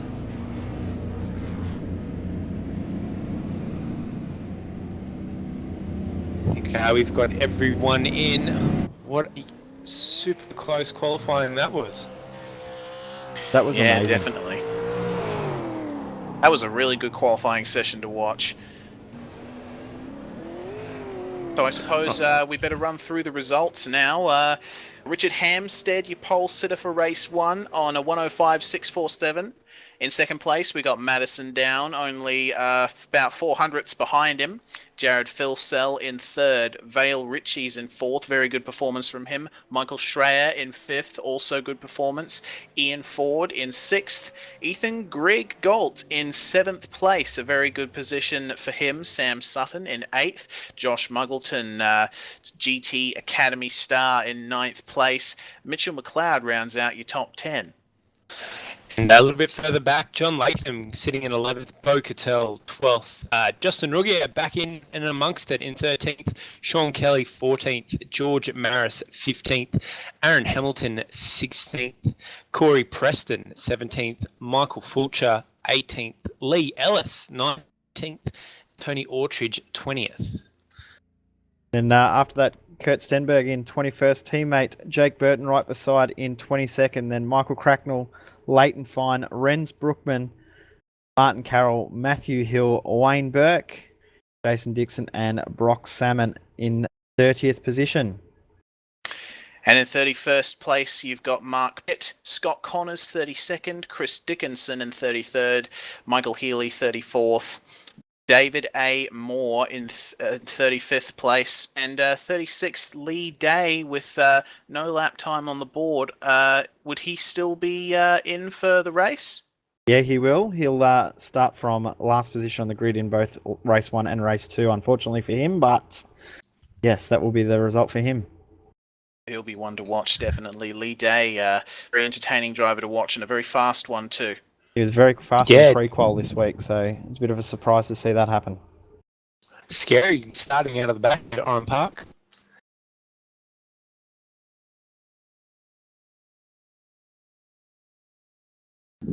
As we're just getting ready to switch over to the race. While we wait for that, we might cross back to Reese G so we can watch his Oran Park video. Good morning / afternoon / evening, everybody. My name is Reese Gardner, and this is my V8 Supercars Online Premiere Series fact file for Oran Park. Just outside the town of Narellan in New South Wales, we come to the track that hosts round 3 of V8SCOPS and the first round of the series in Australia. Oran Park was one of Australia's most well-known motorsport venues, but sadly is no longer with us. However, thanks to laser scanning technology, this track is preserved indefinitely in both iRacing and R-Factor. Oren Park is tight and twisty, with a stop-start first sector and a flowing latter two-thirds. Its rare figure-of-8 layout means that it incorporates a crossover and bridge, and the dogleg, a fast chicane that goes over the crest of a hill, is fondly remembered as one of Australian motorsport's great challenges. Oran Park began as an estate in 1829, and many owners and purposes later, in the early 1960s, the Singer Car Club purchased a section of hilly farmland and decided to build a racetrack. The first meeting was held on the 17th of February 1962, on a 1-mile circuit that would later become the South Circuit, with a few changes of course. The circuit was further extended, adding the iconic crossover, in 1974, in time for hosting the Australian Grand Prix for Formula 5000s. In this period, along with hosting a 500km touring car race and briefly the Australian round of the World Superbike Championship, Oran Park continued on a meteoric rise to become one of Australia's most popular motorsport venues. However, the glory days came to an end, and Oran Park, despite improvements to the facilities and continuous involvement in all types of racing, was rezoned for a housing development in the mid-2000s. The last V8 Supercars event there was the final round of the 2008 season, and the track closed for good in January 2010. Now, in real life, where once there was racetrack, there are suburban streets. But in sim racing, there are no housing developments in sight. Oran Park continues to provide good racing here at V8s Online, owing to its tightness and big elevation changes. We Australians have a habit of making tracks that are a bit small for the overpowered, undertired cars we race, but honestly, as viewers, would we have it any other way? Join us for round 3 of the V8 Supercars Online Premiere Series from one of Australia's lost classics, Oran Park.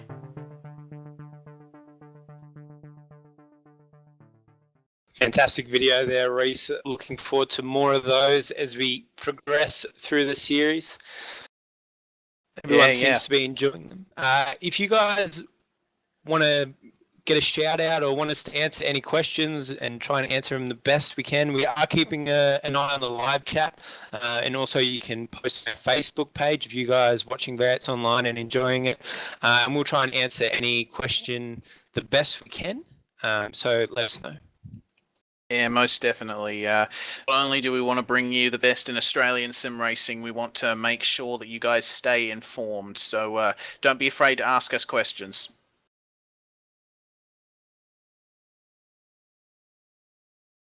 Jay Kennedy back in the booth again. Is he Just confirming does his admin with duties? my admin duties there. Like I'm double stinting. Didn't have to whip anyone, Jay? No, there was two escapers, but they were both very, very well behaved and didn't go back out on track. So there's no penalties from qualifying, and we will have a second race grid very, very soon.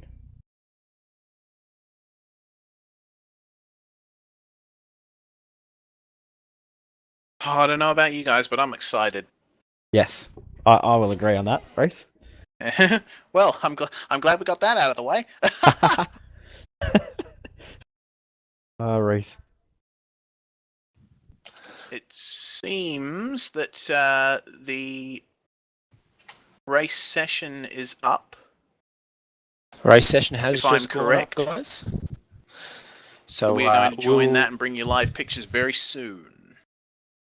You definitely will. If you find yourself floating around on the crazy world of YouTube while you're there, you should look up the Southpaw Racer YouTube channel and watch some Richard Burns rally videos because they're fantastic. Not safe for If you have little children, make sure you put the headphones on.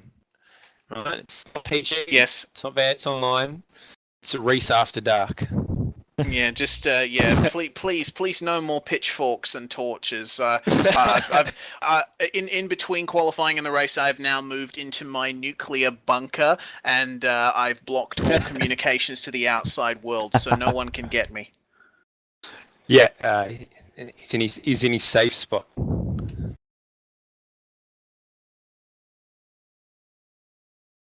Should have some pictures coming through for you soon, guys. To answer Brian's question in the chat, the answer to that would more than likely be no. The question is, will there be an update to bring the Ford to the FGX? Almost definitely would say no, as took long enough to get the Holden and the FG together, so I couldn't see them making another change to the car this quickly. No, but I've got to say it's pretty competitive out there at the moment between the Ford and Holden. So obviously, with the way that they've set that up, there's no specific advantage for either car.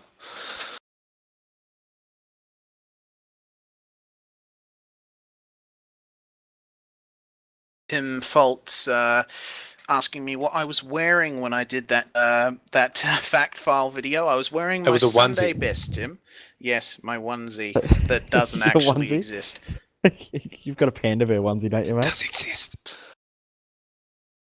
I'm pretty sure that was Reese asking for a V8s Online onesie. You're supplying, are you, Daniel? Yes. Hey, can you get custom onesies made? I'm sure we could. All right. I'm sure I to answer Jay's favourite food is chicken parmigiana. Everyone already knows the answer to that question. I don't need to answer it again.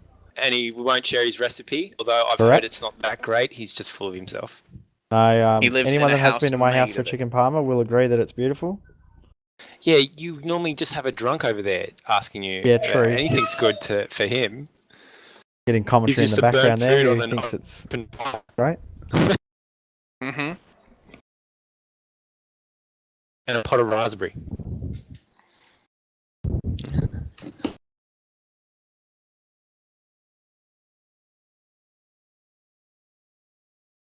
All right. Let's have a look at this session and a couple of guys out there for the warm-up. It's going to be an interesting race. A few guys to look out for. Obviously, qualifying very, very close across the field.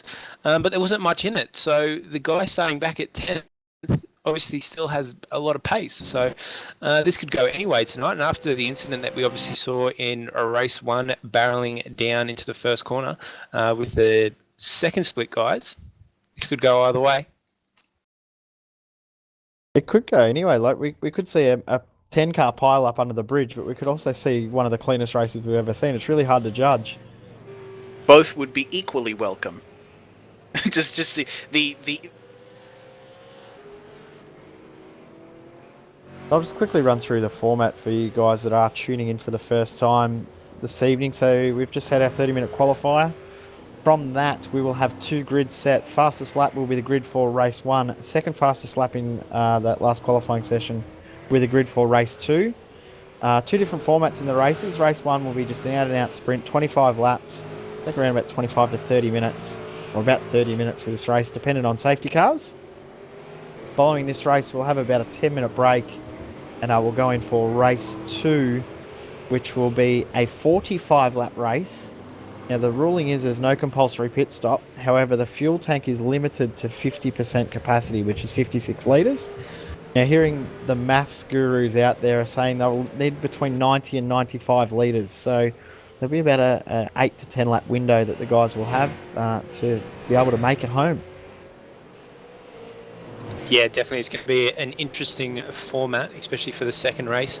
Obviously, to Benjamin, it's probably about a 5 to 10 minute gap between races while we wait for him to set up the second room, but it's not too long, so it'll be back and happening again.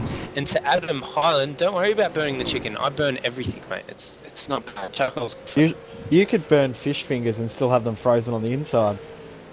I try to. I like that. It's just it's that texture frozen in the middle. It's like sweet and salty, except it's crispy and cold. you get that extra sort of. I don't know what extra it would be other than Poor food man's poisoning. sushi.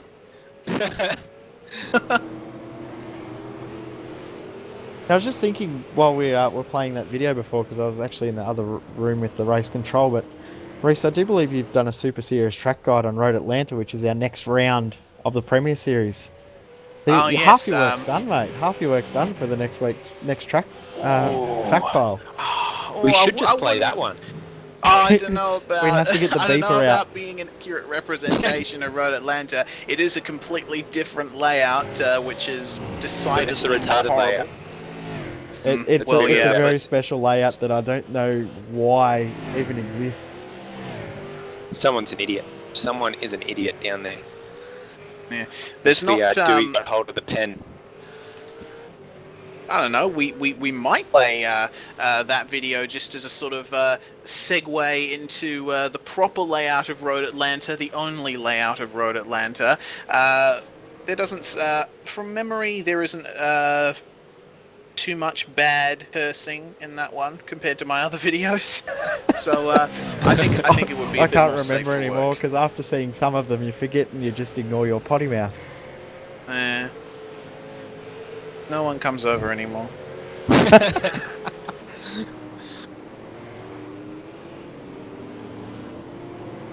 what are your thoughts on how this race is going to unfold, guys? How are you expecting this race to play out?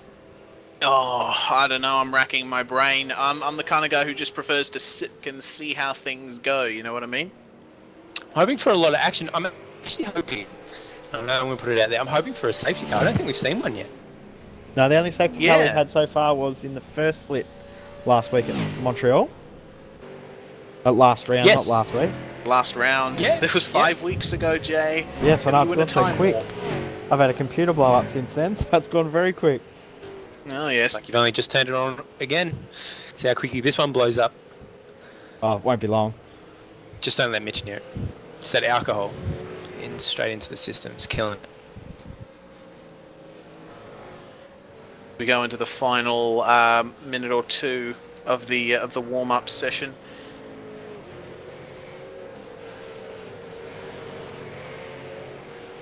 Guys, also just getting the rundown from race control and read the riot act as well. After the first race tonight, we had a little bit of work. Josh Muggleton struggling there. Yeah, Did we get any penalties come out from the first race? We have got a couple of incidents that we will review later, but there was 1 points penalty which will be handed out after another review as well. But we're fairly sure we have got 1 points penalty from the race, but we'll confirm that after the race. No worries. When we get some information, we'll let you know through our Facebook feed, guys. So keep an eye on that. But for now, keep sending comments through and keep giving Reese grief. Yes, he's from Western Australia, but I mean, it's not as bad. He could be from Mexico. Could be from New Zealand. Well, No, I shouldn't say that. Whoa, New Zealand friends are beautiful. excuse me. Hey, Excuse me. You've I got there is Kiwis a coming small- after you. You'll know why. Jeez, mate. My- We're not I do gonna have a go I'll small there. have part you of my know- blood is Kiwi, so Yeah, I I'll can- have you know that my mother is Not a the Kiwi. scary Kiwi Yeah. part. no, actually, no. Serious. Yeah, the Kiwi part. I've got a small part of Kiwi in my blood, Maori in my blood. So, yeah, I'm really going to get in trouble now, aren't I? Send the hate mail to daniel@v8online.com. I think that's already filled with hate mail. All All right, right, guys, getting ready to grid up. it's time to put on the serious face. Step out of the onesie. Yes. The onesie is off. And normal clothes are on. I'll run through the start of the grid. So Hampstead will start from pole from Madison down. Jared Filsell, Vale Riches, Michael Schreier, Ian Ford, Ethan Griggolt in 7th, Sam Sutton, Josh Muggleton, and Mitchell McLeod rounding the top 10.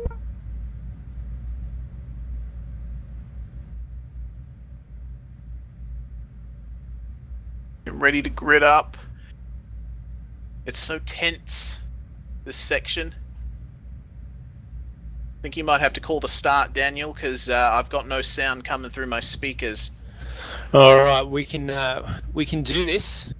I'm unable to use my sand groper sense to determine when the engines are rising.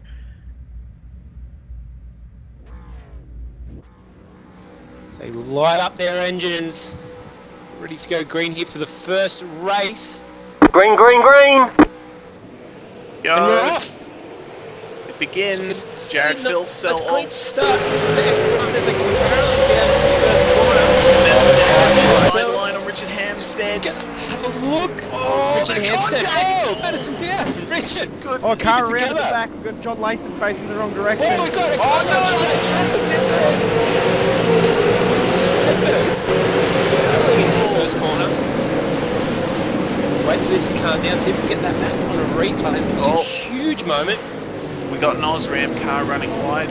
Come on, Phil Sell having a little battle here. Madison down. Oh, Phil Sell has a bit of a moment back into line.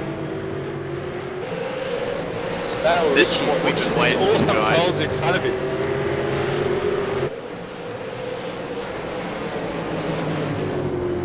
They come round almost to the final turn. Here we go Over now. the dog leg. Into the final turn. First three. Nice and close. Oh, Richie's though. Aggressive there into the final corner. Muggleton. A bit of a moment. Muddleton. Yeah, just slightly. That's Bounce to the the run. straight line speed edge on Hampstead. Oh. As it closes the door. Oh, Look. Muggo! No! Muggo's turned Oh. Richie's around! Oh no! Cars everywhere! They're all bunching up. Good job Oh, to dear. stay clean. To go three wide. Goodness me! Oh, how did they manage to fit together into that small space of track? I will never know. Lots of people making moves. We got a TTL car. I think that is Vale Ritchie's. They're falling back. I think he's got Looks damage. like he's got a fair bit of damage. George Maris and Sean Kelly. Oh! Bit of a glut of cars. Oh, dearie me.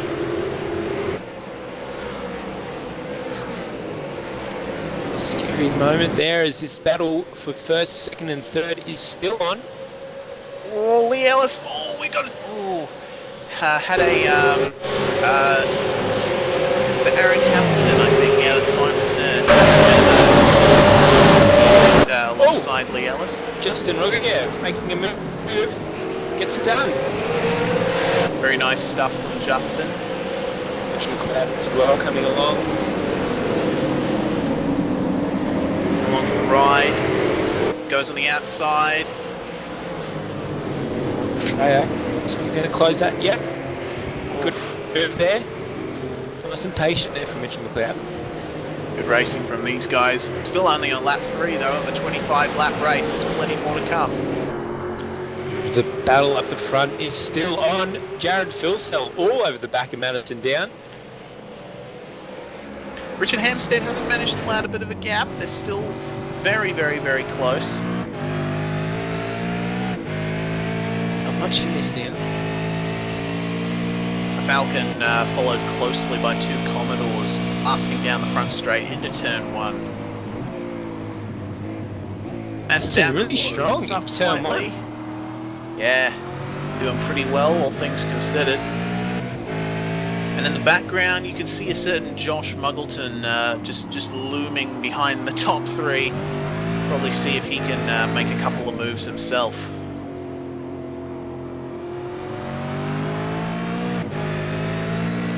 Justin Rugier, the man to watch at the moment, started out 13th, currently sitting 6th. So a bit of a mover and shaker.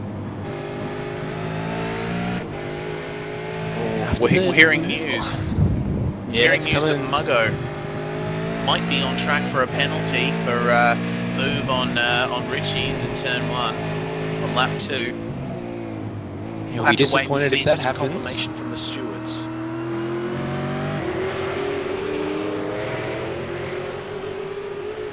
Richard Hampstead doing a good job here to maintain that gap.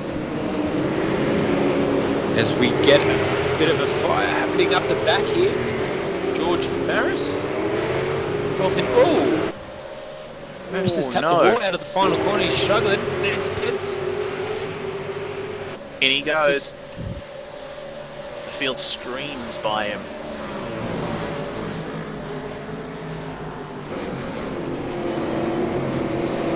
Richard McLeod up in seventh. Oh yeah, Michael Fulcher heading up the pack past. Looks like Ian Ford is missing a fifth component of his car there. He should be a bit tailing without that rear, but so doesn't need it too much.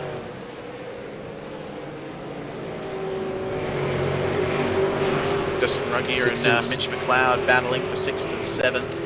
Very nice stuff from Mitch, having started in 10th position and up to 7th. Justin Ruggier, much more of a gain from 13th to 6th. Yeah, 2 of the big guns. Both of these have won online series, both of these guys, so good to see him out there battling.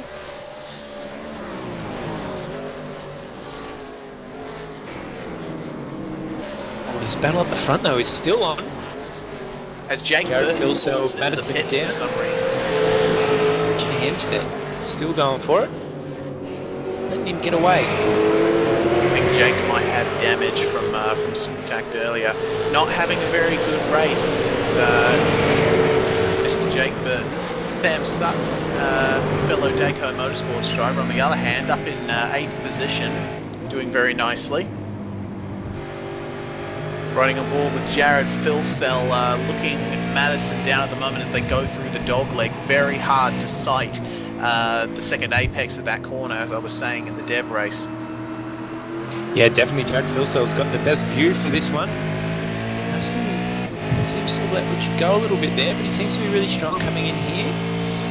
Jared getting some clear air, sort of in a look, seeing what's happening. Oh, I sense a bit of understeer through turn 1. He went a bit wide at the apex there, but he manages to pull it up just. That's a very scary moment in any car. Definitely is. Ooh, closing up quite a bit coming into that turn. It gets so close through these slow sections.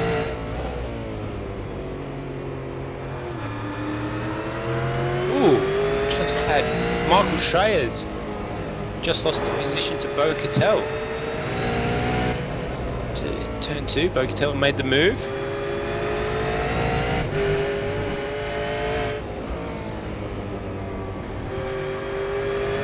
Guys are short shifting to make sure that they don't get too much wheel spin coming out of these corners. Obviously it's hard to keep it to the ground with a lot of elevation changes and kinks through the track. Jared Filsell is looking pretty aggressive, just doesn't seem to have the speed to get around Madison down. Richard Hampstead seems to have pulled an ever so slight gap of about a car length to Madison down, which closes up just a bit coming into turn 1. That braking zone is always so interesting to watch.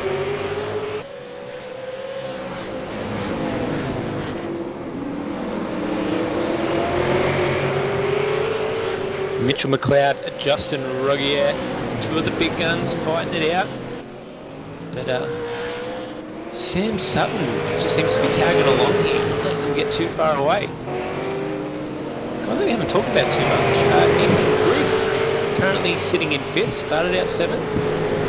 Yeah, STC Motorsports driver doing extremely well.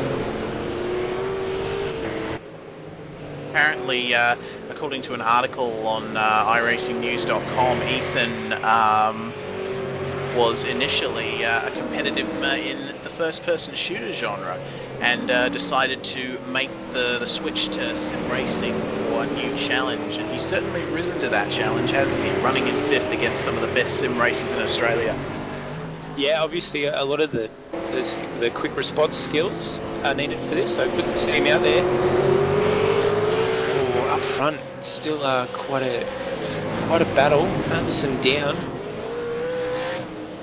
Letting Richard get too far away. He's actually quite close. Third corner coming up onto the bridge. Mr. Eagle Eyes Benjamin Downs is telling me that Madison is starting to show a little bit of oversteer coming out of the final turn. Bilsell showing a little bit of mistakiness, I would suppose. I'm not good at making stuff up, I'm sorry. Yes. Hashtag mistakiness on mistakiness. We'll make it a real thing. Yep. Alright, yeah, a new racism. We don't need scape, we've got racisms.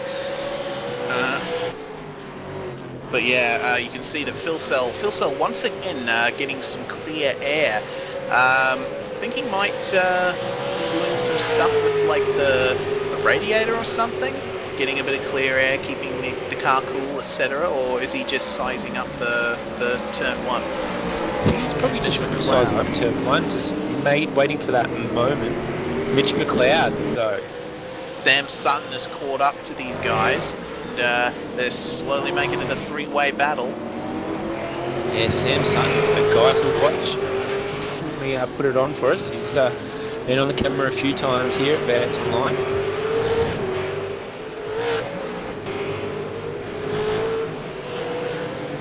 Let's have a look at this battle happening a little bit further back. Schreier, Fulcher, Ian Ford, all having a nice little battle here. 10th, 11th, 12th. Corey Preston thinking of it, but decides better. Oh, Corey Preston getting very friendly with the track limits in the first turn of the dogleg. I think he was almost completely onto the grass there. Yeah, it looks like he's got Sean Kelly to contend with now.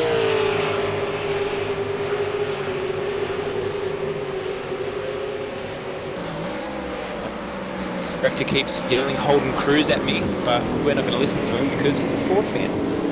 So his opinion doesn't matter. On He's that also cue, a I'm red back. man. Hello, boys. Just saying. Oh no, Ian Ford! Ian Ford spun Michael Fulcher! Track is big blocked! crash. Whoa! Big crash. A little bit blocked up. They'll manage to get around. Oh man, that was... Big accident, that one. Oh, Can we just call a safety car, Jack? No, I just get a safety can't. car? I haven't got the magic button for this race, but I can fill you in on some info. We have a drive-through penalty for Josh Burton with his incident on lap 4. Incident under review, Josh Muggleton, Vale Riches on lap 2 as well. We're waiting for a steward's decision on that one. I think it's actually turning into an argument between what everyone agrees on, so we'll do a post-race review. And we'll also get a video of the punch-up. Put it on Facebook. Nah, probably won't be worth watching. World Star Hip Hop. Just be people standing next to each other. As we have a look at Phil Cell, currently sitting in third, all over the back of Madison Down.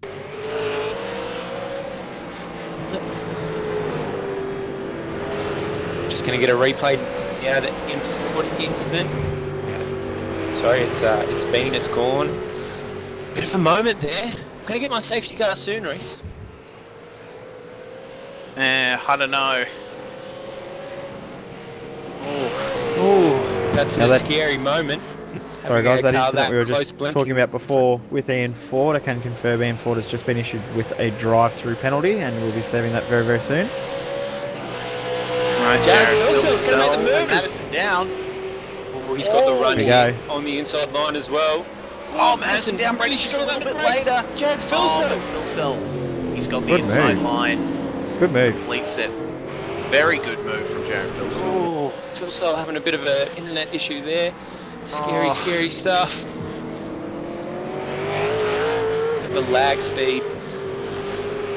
Good move there. Gives Richard Hampstead enough time just to move away a little bit. Yeah, but now Ian Ford has passed Madison down. He was showing signs of having greater pace than Madison, so we'll see if he can unleash his car and maybe try and catch up to Richard Hampstead. Only at half race distance, so there's still a fair way to go here. Yeah, 25 laps, so we're only halfway through this. And Jared Philsell has definitely got the speed on his side, so it'll be interesting to see how this plays out. A little bit further back, Justin Rogier and Mitchell McLeod. Still floating around, Sam Sutton as well.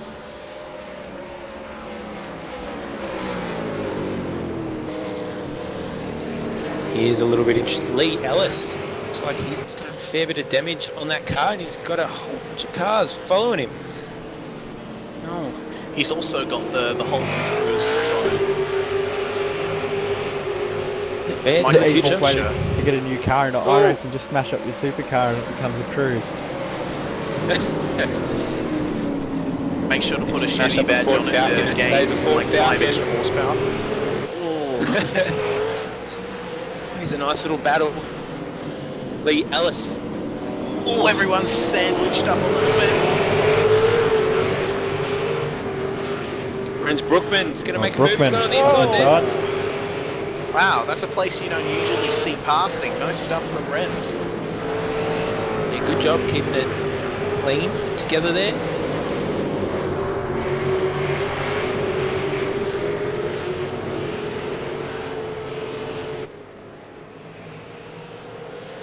Lead A, Kurt Stenberg, Michael Futcher, all having a brilliant race.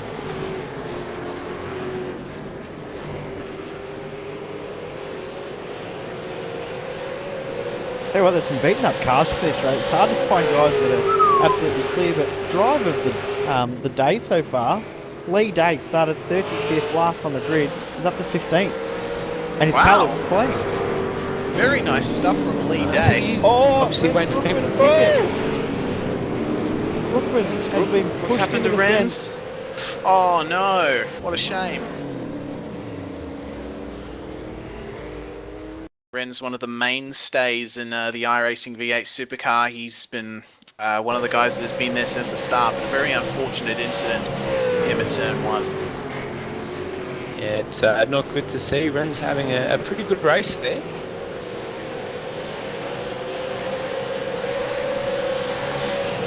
Jared Philsell is starting to reel in Richard Hampstead.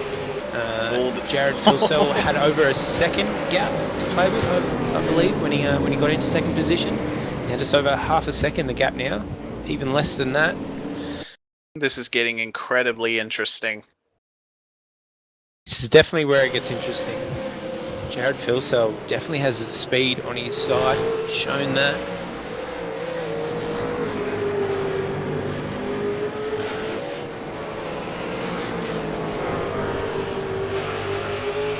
Nice flowing section of the circuit going through now.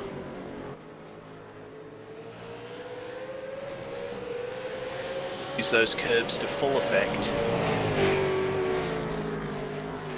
And it looks, it seems that Philsell is a bit closer to Hampstead this time around. Oh, is that a hint of oversteer from Hampstead?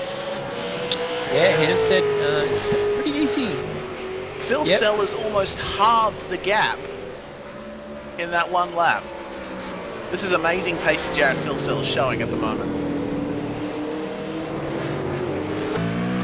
Yeah, the last couple of laps wide, Jared Philsell a fair bit faster than Richard Hampstead. Yeah, he's right on his tail now. Richard Hampstead's going to have to call on his defensive driving notebook. Alternate line, mate. Alternate line. He's going to make his car very, very wide when it needs to be. And Jared Philsell, though, very quick. Hampstead is very, very good at making that car very wide. We've seen that in series gone by, that Hampstead is very, very good at holding his position and just running that line half a car width, quarter of a car width wider. How good is this for you? Here we go. You can hardly see Jared is that close to the bumper. He's to get a good run in this final turn to make it count. Oh, Jared close to that wall.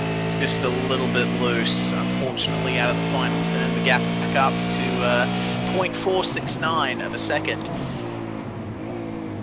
I think Jared just needs to reel it back a bit and let Richard come to him.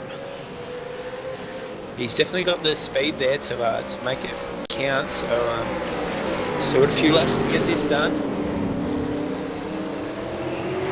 Here's another battle starting to play out. Justin Rugier, Victor McLeod, and Sam Sutton. This is for 6th, 7th, and 8th. Rugier looks a little bit taily through these corners. Starting to struggle with the car a little bit.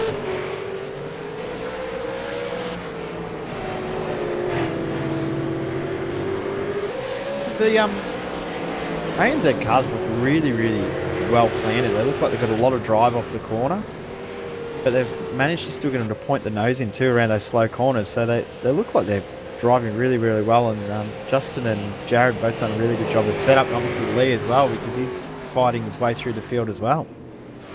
Yeah, these guys. So we got a little battle happening there with Lee. Kurt Stenberg, lead A. Fighting it out. battling for 14th and 15th position. Going through the dip up into the final turn. And Kurt Stenberg manages to hold it. Only just.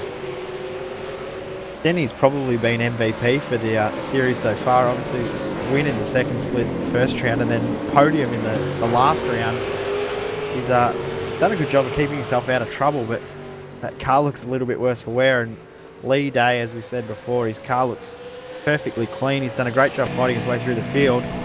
He'll have a lot of pace too if he's running the same setup as Justin and Jared as well. Yeah, definitely. Philsell. Don't let Richard get away. Under 0.4 of a second now is the gap. Gain 100th second overall over that last lap as they again go into turn 2. Some good speed through the dogleg. Although Jared Philsell manages to obviously go into that straight, it's hard to break the draft, and definitely Jared using that to his advantage. Hampstead is too good under brakes. Here we go. Yeah, you can see a lot more cornering speed from Philsell. Hampstead having to use a lot more of the road there too, and Jared's able to narrow the corner off and carry that speed through. Wow, look at that exit. He's flying here, Philsell. Yeah, very, very good stuff. Here we go. Oh, having a bit of a look. No. Tell you what though, that line that Philsell's taken, he's got a good run here. Yeah. We could see a move here. Know that he's there. Here we go. Slipstream, he's gonna. No. Well, he might. Oh no, he's gonna have a second look. He does. Here we go. Side by side. And I think he might actually have the Richard race done. Hampstead's got the inside line for the next corner. Is he going to do it, or is Phil Cell going to cover him? Phil Cell. Hammers on the inside again. Wow. Phil Wow, Cell this is great driving, guys. Oh, they give each other just enough room and no more. Awesome bit of driving. You know who's loving looking at this too? Madison Down will be licking his lips going, geez, I hope you guys hit each other. Yeah. Surprised they didn't then. Great racing from both of them, giving each other enough room, but Jared's going to let him know that he's there again. Very, very aggressive. Was up over the dog. A really good run there from Jared. Richard 5 knows laps he to has go slow too, him guys. down in that last final corner. We've got a long way left in this race. Here you go. Jared's put his nose out again. Just going to try and not let this happen again. I think Jared's going to have another look. He's going to try and shoot it. She closes the door. Hey, what the interesting thing, they're about to come up to lap traffic too, so that's going to play into Madison Down's hands catching back up as well. Yet another layer to the action. This is where it Always gets something happening on very, track. very interesting for us. Phil Cell definitely has the speed, but Richard Hampstead doing a good job to make sure he can't get the most out of it.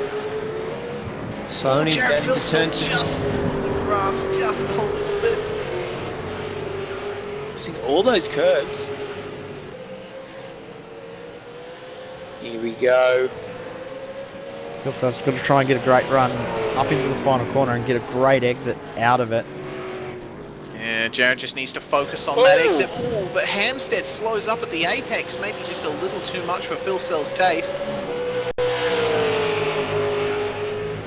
Phil Cell doing the having a look thing, just letting Richard know, yes, I am can't here. come out of the pits. But, that's Come right in. This is... Oh, Turn one. this is a bad throwing another spot. curveball in. This is a bad spot. Lapped car lets them through nicely. Well done.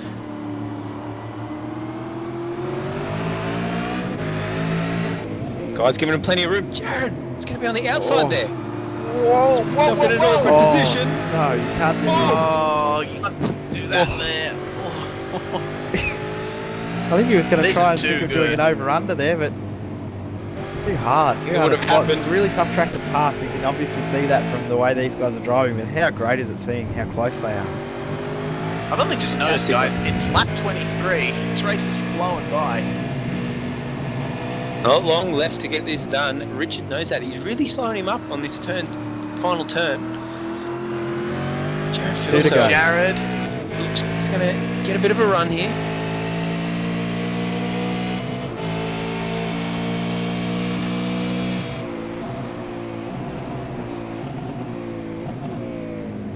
Feeling good under brake is Jared.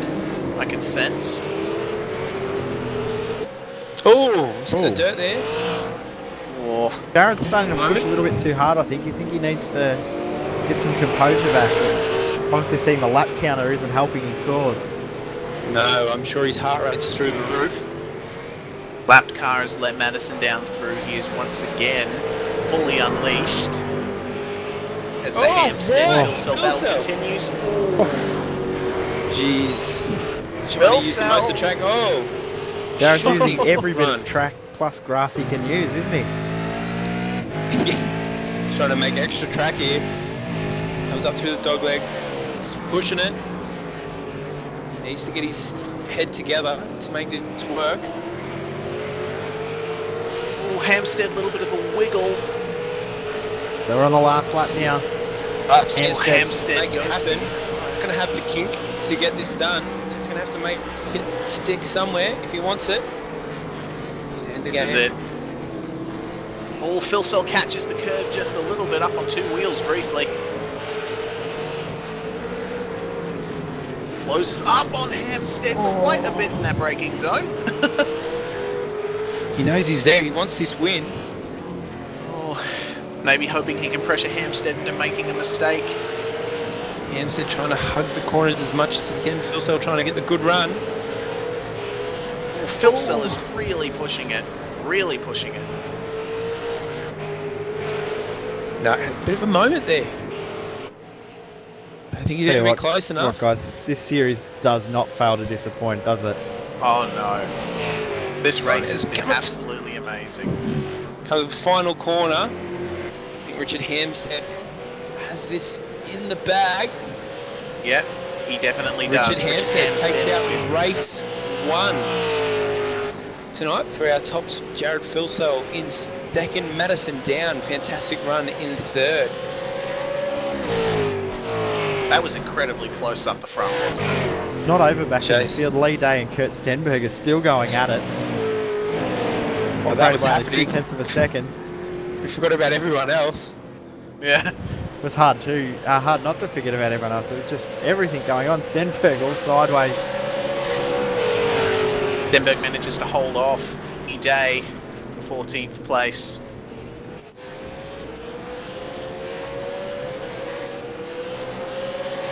David Moore right behind Tony Autridge, not able to get spot there. That was 18th and 19th. Oh, Ian Ford's almost climbed the fence. Got our race winner for race 1 tonight, Richard Hampstead on the screen. Fantastic run from him, but I don't think it's going to be that easy for him coming into the second race. Yeah, definitely not. There's going to be yet another extra layer added. It's a 45 lap race. There is going to be a pit stop at some point during the race. Lap 25 to 30 is the expected pit window. Could be a bit larger. We'll just have to wait and see. It's going to be interesting to see how that's play out. Justin Ruggier, bit of a... And the director is busy gloating at Daniel that a Ford won the race. Maybe the director should worry about directing and shut his mouth. I don't know why we keep around Seb. Yeah, I'm going to mute him in a second. Enough. It's alright, we know that this is fantasy because a Ford won the race. I'll tell you, Daniel, did you see what... Putting it What's across the matter, the screen Daniel? as well. Yeah. He's putting it across the YouTube screen as well. Yeah. I've never seen him so happy did in my that- life. He did It that justifies earlier at existence about of a human being. 1 minute 54 and 30 or something like that. If we wanted to rub it in, Daniel, we could always say that that the Ford is actually the Holden. They've just put the Ford skin over the top of the Holden, so technically a Holden won that race. Oh, That's just true. Yeah. That is true. It is true. Yep. It is true. Deny that It's the one, only way Ford Mr. will ever win the Director. race. Yep. No comment from the director means that he knows that I'm right. Can't see anything flashing across the YouTube screen again. Oh dear.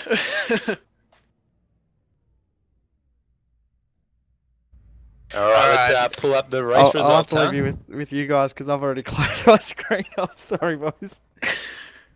I forgot how this all works. All right, I'll take you through the top 10. Richard Hampstead won this race. Jared Filsell in second. Madison Down in third. And quite a way back, Josh Muggleton in fourth. Of course, incident under review for that, so that might change at some point. Ethan Grigg Galt in fifth place. Justin Ruggier in sixth. Mitchell McLeod in seventh, up from 10th. Good result from him. Bo Cattell in eighth. Michael Schreier ninth. Corey Preston finishes in 10th place.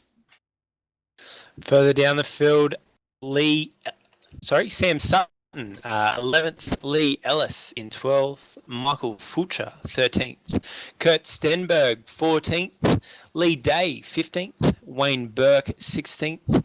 Leighton Fine, 17th. Tony Autridge, 18th. David A. Moore, 19th. And Michael Healy, 20th. 21st position was Jason Dixon. Jake Burton finishes 22nd, where he started the race. Renz Brookman finishes in 23rd position. Ian Ford, 24th. Mark Pickett, your last finisher on the lead lap, in 25th. John Latham, 1 lap down, in 26th. Aaron Hamilton in 27th. Sean Kelly, 28th, after starting 14th. He won't be very happy with that. Matthew Hill finishes 29th. Vale Ritchie's a very hard fall to 30th place from a starting position of 4th. Yeah, and obviously the guys at the back here didn't manage to finish the race. Brian Salmon 31st, Scott Connors 32nd, George Maris 33rd, Michael Cracknell 34th, and Martin Carroll 35th. What a race.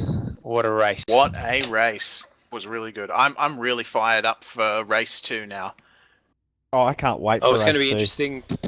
The pit stop thrown in there, and obviously Jared Filsell has a point to prove now, so he'll be looking to take this one out. A little bit of a shout out to Stephen Seaman Clark for his comment and saying the director is unprofessional. So, Mr. Director, cop that one. What's unprofessional is not being in the com box, Stephen Sandman Clark.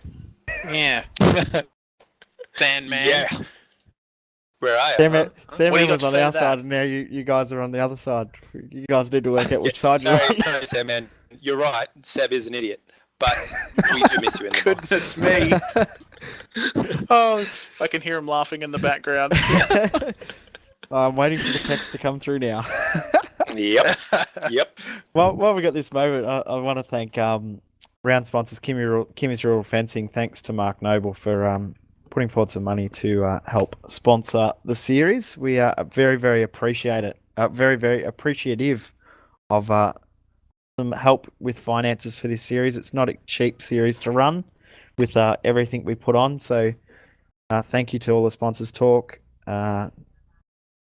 Also to obviously Kimmy's Rural Fencing and a few other sponsors that we'll have coming on later in the season. Obviously OSR as well. They do a fantastic job.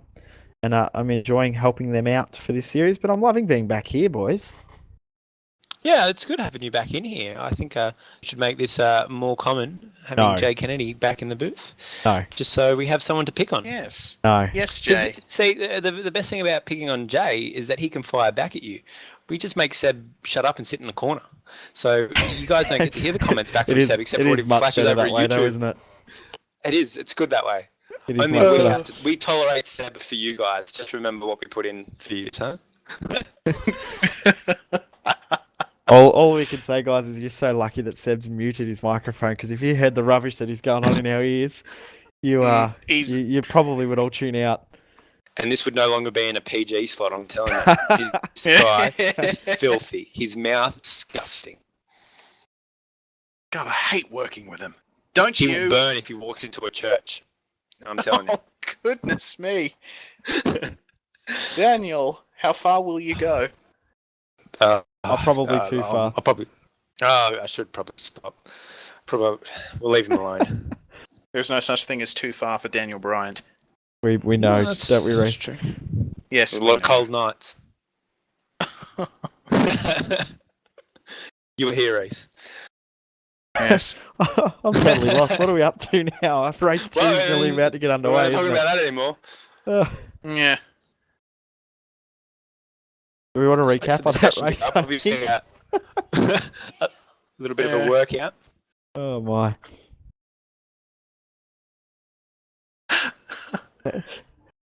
Oh dear. I don't think we've ever had this much fun doing a V8 Online broadcast.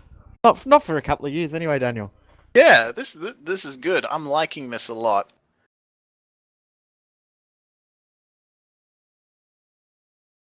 Have some fun are you with okay, some Director? mates, Are etc. you okay, Mr. Director? Have you got your breath back from your laughing and your crying? You're okay. We're hearing a yes. We're hearing a yes. Also, won't repeat something what he's about Ford race and winning in there somewhere as well. Oh, I'm I've hearing- blocked that out. I can't hear that anymore. Yeah, it's starting to get quieter and quieter. It's fading out. There it is. That's It's gone. great. It's gone. No apologies, guys, because we really have lost it tonight, I think. But it's been Yeah, we entertaining for you have. guys. We're getting some great comments coming through. And thank you to everyone who does give your support to V8s Online over and over again. We do appreciate it. We do love your support. Yeah, we certainly do. It's our pleasure to bring you this series, and what a series it is. Definitely some of the best racing that I have ever seen, sim or real life. And we got some amazing drivers here as well.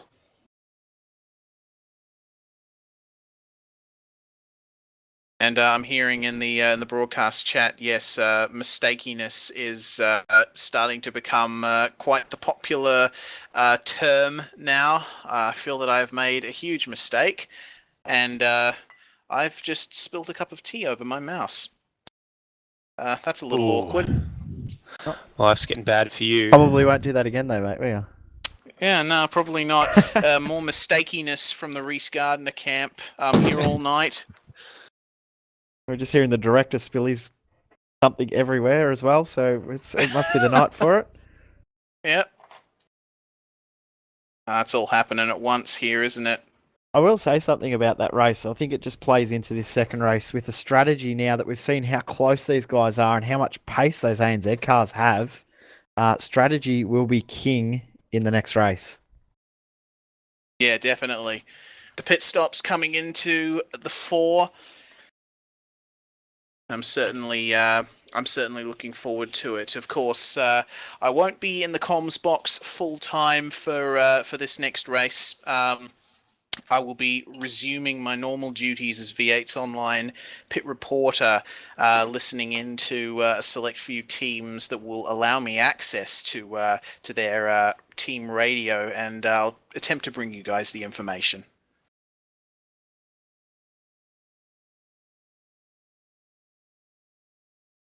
While we're talking about hashtags, we are on Twitter as well. If you haven't followed us on Twitter as of yet, at V8s Online, obviously on Facebook as well. Facebook.com/V8s Online. Yeah, make sure to like our page. We put up a bunch of stuff and notify you of when our next broadcasts are. Keeping up with the social media jazz. Yes, we do make sure that all happens. So feel free to post stuff on our Facebook wall as well. As long as it's not too offensive, we'll try and reply to it. Obviously, you can also like the V8 Supercar Premier Series Facebook page as well to keep up to date with all the news regarding the series.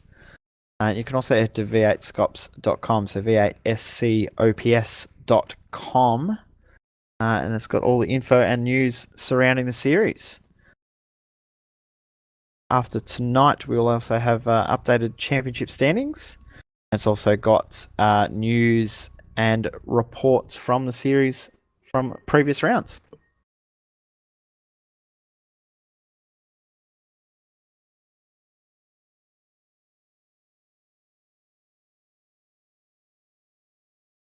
Session's just gone up, guys, so we'll have some viewing footage coming through really soon. I'm really, really excited for this next race. It's going to be absolutely fantastic with how close that race was. It's honestly was amazing.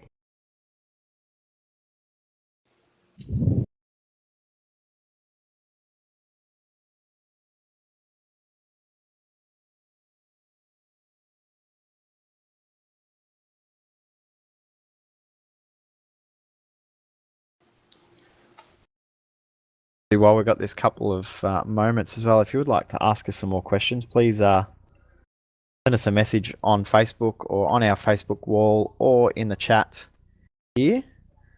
We would love to have some details. So while say that I've had a few people asking about the schedule. We did only release our first 5 rounds of the schedule. I don't know if I'm allowed to do it yet. What do you think, Daniel? Should I announce the 6th round? Oh, you've actually done it. I suppose we've got them, but we haven't announced them. Maybe I'll do it now. I'll announce the 6th round. So round 6, which will be on the date. So next round after this round, we'll go to Road Atlanta next round. Barber Motorsport Park for round 5. I'm super excited about that. One of my absolute favourite tracks in sim racing. Round 6, we will return. We will stay in America. We will go to Circuit of the Americas. That will be May 31st. Ooh. There's going to be some unhappy people come round 6. Yes, I know, but this is a Premier Series. It's not an easy series, so we wanted to make the tracks difficult and also match what we do in real life. So, yeah, definitely exciting for the viewers. The viewers are going to love that. Yep. The drivers, not so much, but we don't care about them. We're not here for their entertainment.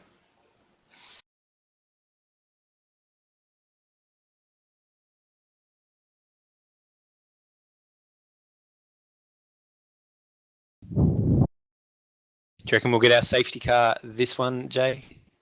I don't think so. I don't think it's a track that really would breed a safety car.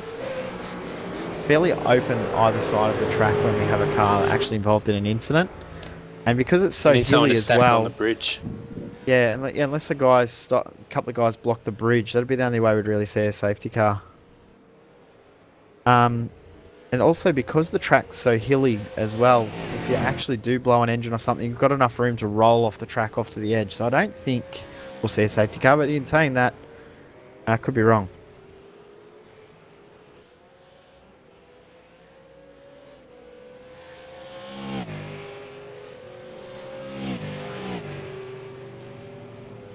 See a little bit of a shake-up in the starting field for this one, going off their second fastest time from qualifying for their position. Yeah, I'm not 100% sure on the actual times yet. I think the only thing we know is it'll be Hampstead from pole, but the rest of the field really don't know too much. Pretty sure the top three are going to should stay the same. From there is where it probably starts mixing up a bit.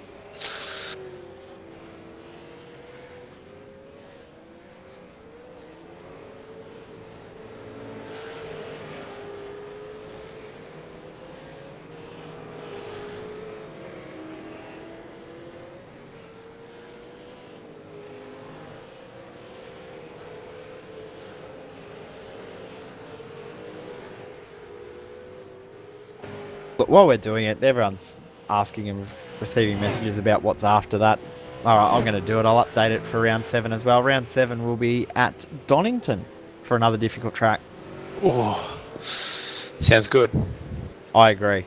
This is a Premier Series. Let's make it a Premier style event with really tough tracks and really fun, difficult tracks that will provide some awesome racing.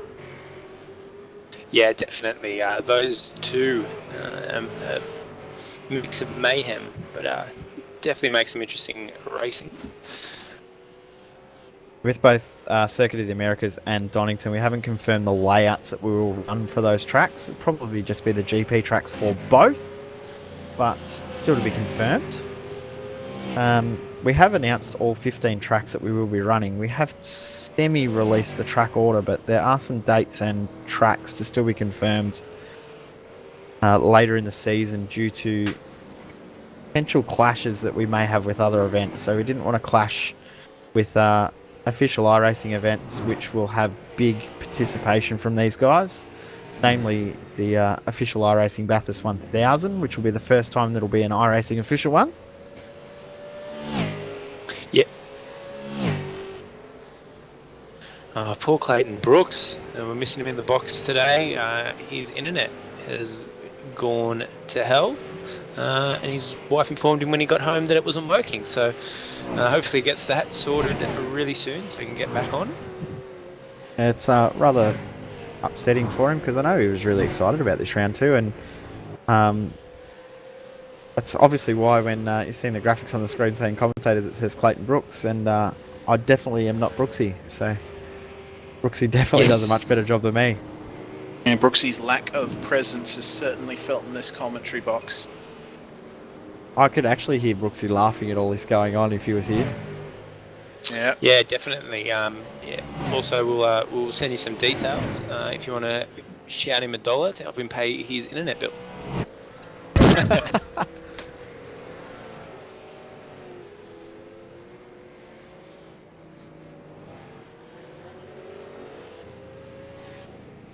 Well, while Jay goes to another channel to get us the starting order for the second race, yes, Daniel, I would certainly contribute a few cents to the Fund Brooksy's Internet campaign. Get him back online campaign. Yeah, we'll make it happen. To all the viewers, I do apologise for my deliriousness in this round. I have been awake for almost 18 hours, so This is quite an experience for me, but of course I do love doing this stuff for V8s Online, and I want to keep bringing you the best, or helping to bring you the best in Australian sim racing broadcasting. So I soldier on. Yeah, it's been good having Reese in the box. We've never actually let him talk for this long, so bit of a change. Yeah, this is a bit new for me, Daniel.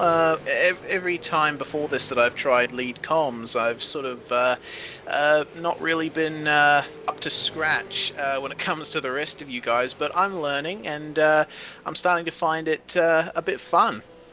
But of course, I still love my pit reporting job, and I'll continue to do that as well. And Jay Kennedy is hopefully with a top 10 for this race. You've got it, Jay? I have got a grid for us, so I can run through the full grid right now. So starting on pole will be Richard Hampstead. Jared Filsell will start in P2. Madison down from P3. Val Riches in P4. Ian Ford P5.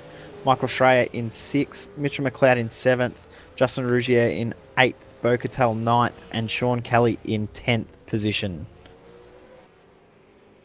A little bit mixed up, but not as mixed up as we would have thought. But back further in the field, there is some quite mixed guys in there. In the rest of the top, the rest of qualifying coming through now. 11th will be Maris. Then it will be Josh Muggleton, John Latham, Michael Fulcher, Sam Sutton, Beck Burden, Aaron Hamilton, Corey Preston, Tony Ortridge, Leighton Fine, Kurt Stenberg, Lee Ellis, Renz Brookman, Michael Cracknell, Ethan Grigg Galt, Jason Dixon, Matthew Hill, Wayne Burke, Martin Carroll, Brock Salmon, Scott Connors, Mark Pickett, Chris Dickinson, David Moore, Michael Healy, and Lee Day. There you go. That's your grid for race 2. Definitely excited as warm-up now finishes, and we are going to go to grid very shortly. And I will take this opportunity to appear in a cloud of smoke and start listening in to team radios, and I will return when I have information. Just like a ninja. Good job. Alright, looks like everyone's starting to grid up now as we set the grid.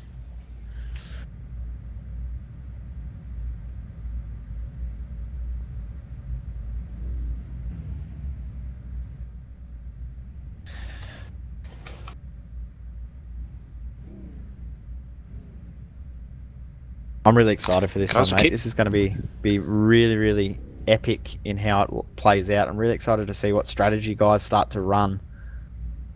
It's going to be interesting. It looks like, looking from the first race, Richard Hampstead was starting to struggle with his car a little bit there as he went on. So, doesn't seem to have the length on his car as what Jared Filsell does. So it'll be interesting to see how this will play out. Those ANZ cars, as they start to light up. Green, green, green! Oh, good jump from Filsell as well. You may get Hampstead before turn 1. Hampstead's jumped it up. Hit turn 1. Filsell get the lead. Oh, big crash in the back of the field. Oh, we got cars everywhere. We'll pile into turn 1. Filsell can hold the inside line here. Richard Hampstead might lose it. Madison down has a bit of a moment. Madison down going to take advantage. Hampstead drops back to 3rd. Filsell pushes away.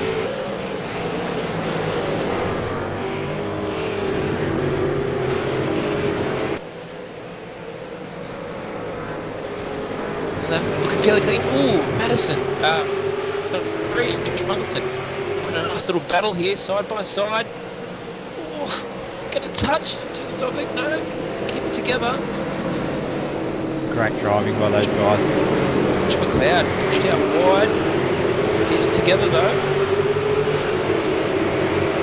Muggleton's just going to pull away, but Sam Sutton's the one we need to watch in this little pack here because he's got a great run out of that last corner. Thought he might have been close enough to Kelly to get the move done, but Sean Kelly. He's managed to get away here. Justin, yeah. Oh, big crash back in the field. Matthew Hill facing the wrong direction. It's not the way you want to be. Oh, big bin out from Wayne Burke. He's lost it, gone to the infield grass. And unfortunately for Hill, Get this up on our replay.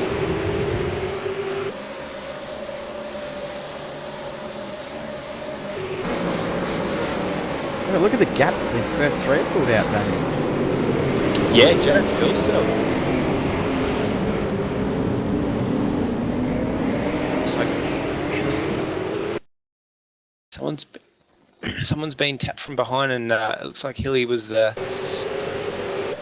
victim there. Well, a little bit closer look at that from race control, but the front three guys have managed to kind of just pull away. Jared Philsell just put it down. McLeod's off. Richard McLeod facing the wrong direction. Done that all himself, trying to get a little bit too much speed through the kink at turn one. He's run it wide. It's definitely easy to overshoot. Oh, Back in he just slops it up again. See Renz Brookman, Mitch McLeod, old teammates from ages. A long time ago. Yeah, Infinity actually, Esports, I believe it was. Yeah, yep. And thinking back to those days, one of their teammates is actually racing in the same race as Shane Van Gisbergen right at this moment as well, in the Lockpan Endurance Series in Kelvin Vanderlyn. Yes. Some big names out of Infinity Esports. Obviously, not a team that we're too familiar with in Australia, but for those who have been around Renz Brookman and Mitchell McLeod long enough, definitely a team that we know. Scott Uren also was a part of that team back in the day. Scott Uren, yep. Philsell smashing out this gap. The person that's copying it now is Madison down, all over the back of him. Emma knows he needs to get around Madison to make this gap. Put a car sitting just there in the bridge. Yeah, that's interesting. I'm guessing Leighton Fine, who was stuck in the bridge there, might have been... Oh, big crash there. Sam Sutton's hit the wall at the bridge. So he manages to flick this around. Scary moment there. Sam Sutton's done it all by himself and almost hit Leighton Fine in the exact same spot. Mitch McLeod. 3 big names all battling it mid-pack.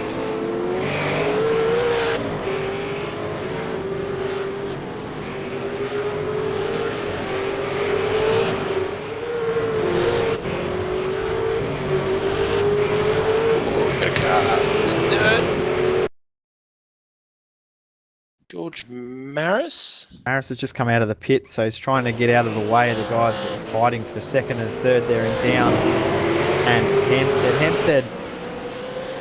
What about making a move? Look at Hamilton up the inside of Patel. Good move. Good run. Nice and clean.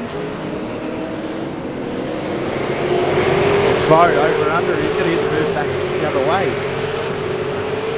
Good job there from Bo, but he got quite close enough to get back inside again. This has brought a nice little battle. Kurt Stenberg, Corey Preston, John Latham, Justin Rugier.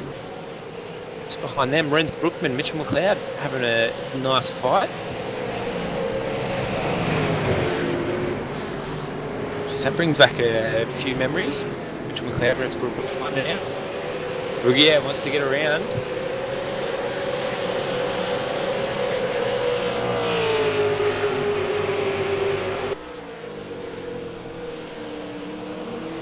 Lead at the moment. Phil's 2.5 seconds over down already. It's 5 laps in, and he's already 2.5 seconds ahead. This is the pace that he had that he just couldn't quite get the move done before. Yeah, he always had the pace in the last race. He just wasn't in the right position. So he's now managed to scoot away. And Richard Hampstead looks like he's got a bit of speed on Madison, just can't make it stick.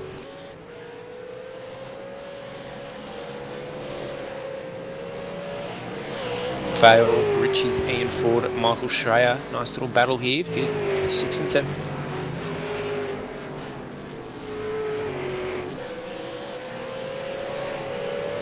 Well, this train is actually getting a little bit longer, a bit further back. Some Mitchell McLeod and Brookman attach themselves to the back of Justin Rugier.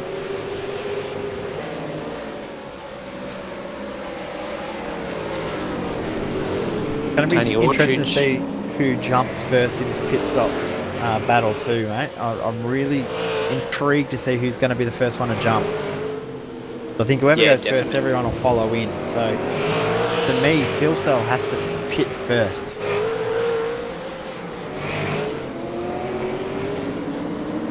Preston. Preston. Gonna have a look. Stenberg going to get in there Yes, too. Stenberg's- And, nearly contact gets between it done. Stenberg and Looks like Latham, Justin and now Rugier Rugier gets in there as too. Latham, on the as inside quick line as here. that, he'll lose 3 spots. Easy enough to do in this train.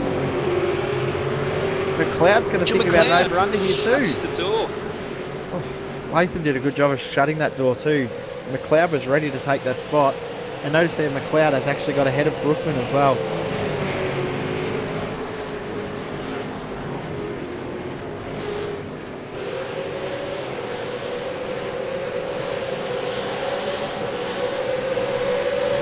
Brookman struggling a little bit here, a little bit loose with his car. They've got a first one to pits to Lee Ellis is in the lane. Lee Ellis, is he trying a bit of a different strategy here to everyone else?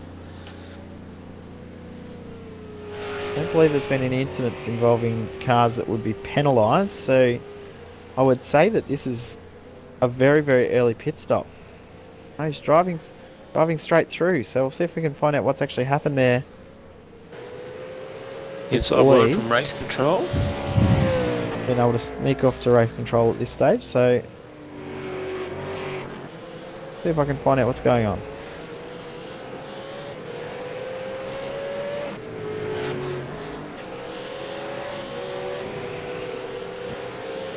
Vale Richards, Ian Ford, Michael Schreier, a nice battle here. Ian Ford looking quite racy. Here's a look coming into turn 1. He's going to put it in there. He's going to try and make it stick. Oh. Vale Richards holding his line. Ian Ford's going to have a look now. Nope, thinks better of it. Swings Michael Schreier into the mix. Schreier not going to give him much room. Ian Ford. Get it done coming up to the bridge. See if he can get a drive out. Oh, he's going to lose 2 spots here. Nope, pulls back into line. Good move there from Ian Ford. He's doing a great job. Cross We'll over to go Race in the pits. Yeah, Racey. Yeah, guys, I've got a bit of information on Sam Sutton and Dayco Motorsport. Unfortunately, Sam has been lumped with about 5 minutes of required repairs, or optional repairs, I think, and he's just decided to park it for the race, unfortunately. So, feel bad for Sam in his awesome-looking Anzac liveried car that all the Dayco guys are running in this event. And also, I wanted to Richard say... Hampstead, sorry, Richard Hampstead's going to have a dive here. Got it. Madison. He's got it Yeah. done. Got the job done. Ow. I don't think I Madison think saw that Madison's- coming. Hampstead just sat there for a while. Makes the move. Oh, Richard, squirrely. Bad drive there. Closes that position up. Yeah, I think Madison felt a little bit comfortable. Sorry, Reese. No, that's no problem. I just wanted to say I was told they would pit, Dayco would, when the leaders do. So, we're like I said before, we're expecting guys to come in about lap 25, lap 30-ish, in that range or thereabouts. So keep a lookout at that point in the race. There's some really Josh. good battles starting to open up here, Daniel. I'm just looking at Latham, Brookman, McLeod's going very, very close, but Muggleton and Callie, 2 teammates out of the same stable at TTR. Oh, Latham. Here comes Brookman. Rens. makes a move on John Latham as John Latham struggled. Oh, coming out of that corner. Vince Brookman gets it done. That's 2 spots there. Latham just lost. Cloud up the inside at the final corner. Latham struggled to get drive, and then Brookman took advantage coming into 1 there. So it's not over. Autry is now all over the back of Latham. As Latham's got a bit of damage to the left-hand passenger door.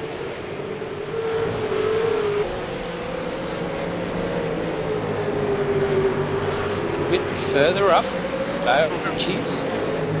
And forward. Michael Schreier still having a nice little battle.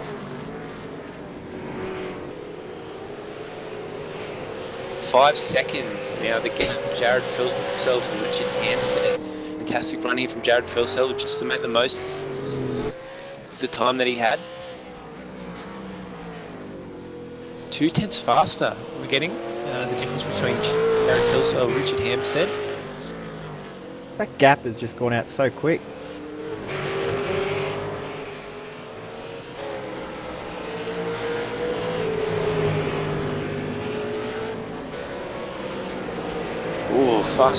Faster slap from Jared, 105 flat. So obviously a lot more pace here in the race compared to what we had in pre-qual in the first race. So track conditions suiting the drivers. It's nice a lot more overcast. It's a lot cooler. Yeah, I saw that in the just before.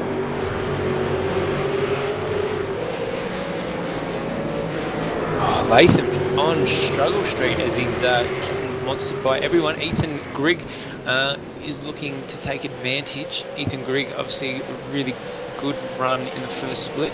So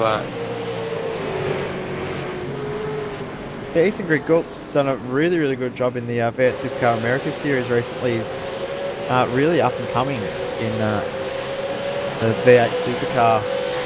So expect to see big things out of Ethan, I think, in the next couple of seasons.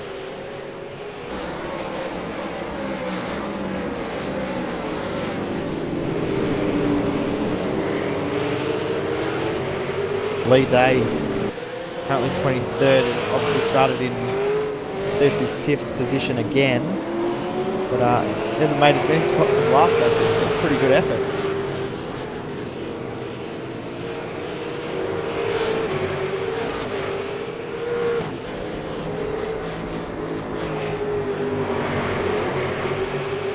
My guess, Daniel, is that guys will start pitting very, very soon to try and reverse the window. Gap from first to second is now at 5.2 seconds. yeah, Jared Filsell really opening up that gap. Doing a great job.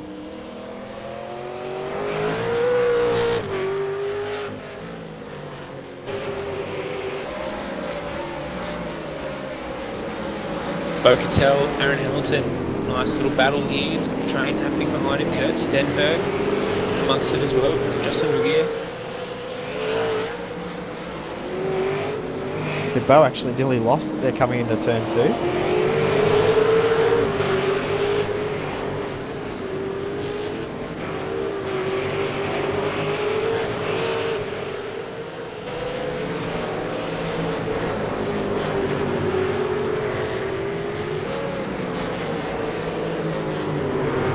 Yeah, pushing it. Really getting aggressive.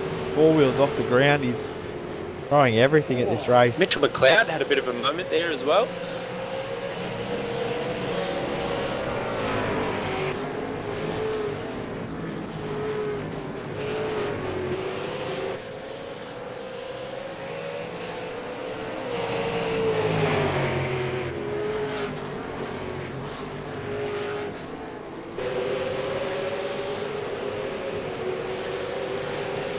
Now here we go down the main straight. We've got Preston and Moore. Preston's got the run here, so I would dare say that Moore will back out of it coming into 1.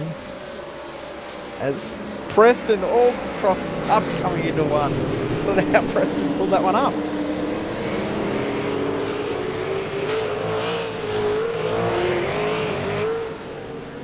Bit of a scary moment there.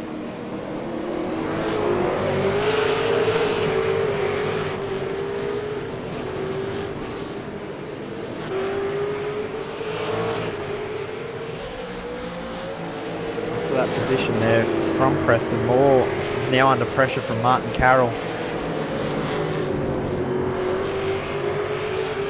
Carroll just gonna definitely have, knows how to make a move. Reese Gardner quickly jump in as I duck out for a sec. Hopefully I'll be back for the end of the race. Yep, taking over lead comms once again. Oh, I love it when you say that, mate. I'm sure you do. I must say, I'm been very, very impressed with Ian Ford in this race. yeah, he's doing very well in 4th place. Especially after he had fairly stood up Holden Commodore / Cruise in the first race. It's good to see him up there with an intact car, no less. One thing about this race is definitely a lot less panels laying around on the track because they're all still on all the cars. Yeah, definitely. The existence of a pit window has maybe calmed people down a bit. As I see a car going into the pits, Yeah, it looks like a Hampstead's TTL first to Falcon. jump. It's Hampstead. Here we go. I think we can expect the Dayco guys in too at some point. Burton does stay out. I'll have a look at Stenberg. Staying out as well. So Hampstead, I'm guessing this will be to try and pull a gap on down because he's a long way behind Fuel Cell.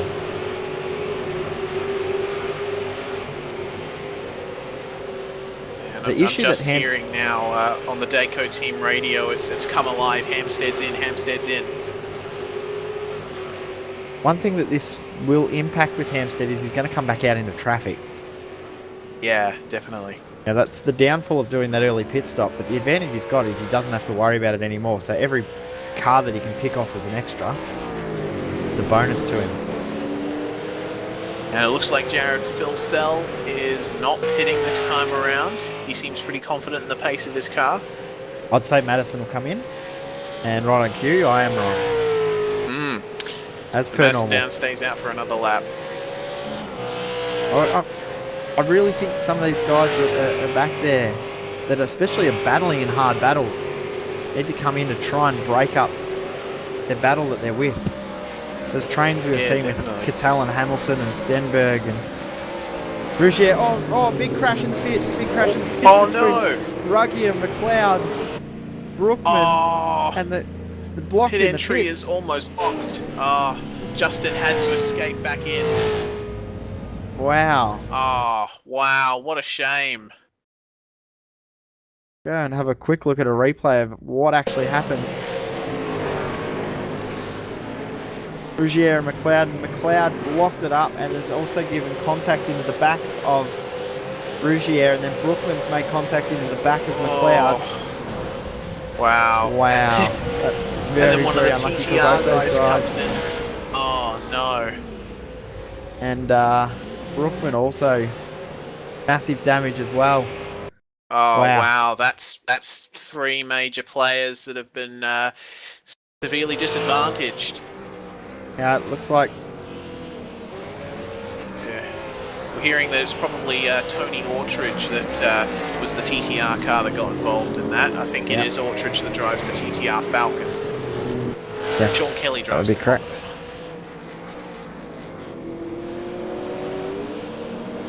Then Muggleton, Bergen is the first of the Muggleton's- Dayco guys to respond. Muggleton and Kelly are also in the lane. And Brookman Piers is out of the race. He's finished. Cracknell and Greg Galt are in. That's Tell you severely what, unlucky for Brookman there. Innocent bystander Yeah. got to get collected ahead and behind. That's just terribly unlucky for him. That is, yeah, really, really bad luck. Shame for him. But I'm noticing that people are coming into the pits a little bit earlier than we expected.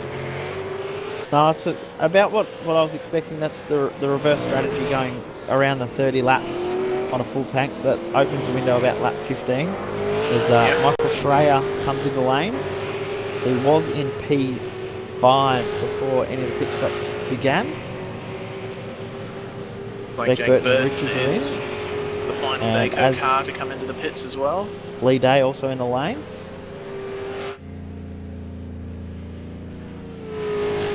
Hampstead now starting to make his way back through the field. He's now in P17. The gap between he and the leader is 49.5 seconds. So, be interesting to see where he comes out relative to It majorly depends Madison on down. Phil Sell's stop as he comes in. Phil Sell's in. Here we go. Phil Sell is in. I Let's need have to a look look at the at pit Madison stop down. time. So, Madison is in too. yep. No, he's not. No, he's He's staying staying out. I made the call a little bit too early. I apologise for That's that. premature, mate. I should probably have a coffee by my laptop. No, don't. You'll ruin another mouse. Yeah, I'll spill it over my mouse again. More hashtag mistakiness. Oh, dear. I love it, mate. Yeah, Field Sales in his box. So 16.7 seconds was the pit stop time for Hampstead. Field Sale probably has a couple of seconds up his sleeve. Yeah, he won't have to put in as much fuel in this stop. Yeah. Now, here Hey, comes this is Richard going to be a bit Hampstead. closer than Field Sale would It is like. gonna be close. 18.6. He's going to still have the lead, but it's definitely not as big as it was. Yeah, About definitely. 4.5 seconds now. Yeah, I'm wondering if Hampstead will... that undercut might have worked, depending on how long Madison's pit stop is. We'll see if he comes out of the final turn now. Is he going to pit this time around? Yes, he No. is not. Yet again. 2.8 seconds now is the official gap between Field Sale and Hampstead. It was 8 seconds when Hampstead pitted a few laps ago. Great decision. Just behind Madison. Oh, one of the Dayco guys nearly getting tagged in the rear. Ian Ford in the lane, Bo Cattell in the lane, and Wayne Burke also in the lane. Not many guys left to pit. About Madison 8 down or 9 being guys one left of them. now. Yeah, Madison down, Aaron Hamilton, John Latham, Mark Pickett, Corey Preston. I'm thinking I should just declare Madison to be coming into the pits every lap. I'll get it right at some point. Yeah, eventually you'll get it right. Yes. I would guess he'll. Madison might be thinking about just doing a splash of fuel or enough fuel. Then he'll have those fresher tyres towards the end of the race, so that he might be doing that to try and come back at Hampstead right at the end. Yeah, he stays out. He stays out. No premature call to embarrass me this time, Jay. In saying that, Down's last lap was a 106 flat. Hampstead's last lap a 105.3. So it's 7/10 that Hampstead got on Down last time around. He's gaining. A lot of time.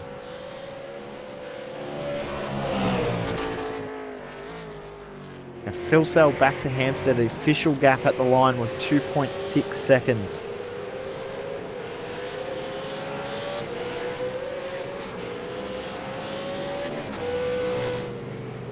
Got a few guys now back in the lane, so I think we've got 5 or 6 guys left to go. Hamilton and Healy both in the lane. Lee Ellis yet to pit, along with Corey Preston, Mark Pickett, John Latham and Madison Down. Ellis serving a drive-through penalty earlier. So Ellis will try and run it long. Counteract that. Down goes on again. I think Down will probably run from about lap 28 or 29. Is my guess. Yep. Alright, well, we'll see what happens there as Madison comes up to a Demidov car coming out of the pits. Such a tough pit lane. We were talking earlier about the pit exit and how hard it is. It is definitely one of the most interesting pit lanes in Australian motorsport.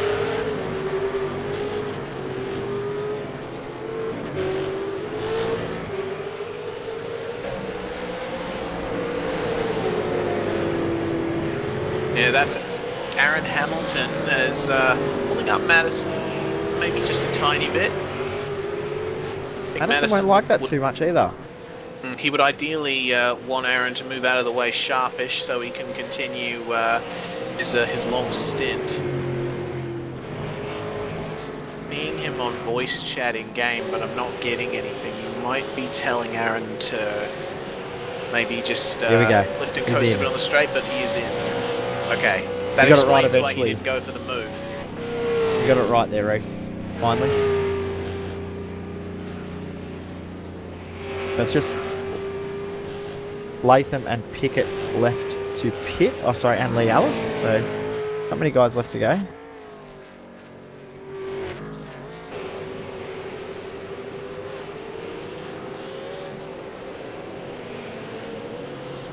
Madison Down comes to a stop.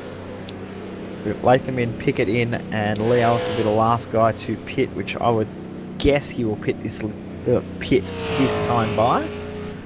Jared Philsell goes by through to turn 1. Where is Richard Hampstead? Just in turn 1 now. So Madison Down lost out massively by doing that. Yep, he's lost a lot of time. Actually, Ian Ford has been the biggest gainer out of everything. He's closed that gap to down. It was about 5.5 seconds when Ford pitted. Now down to 3.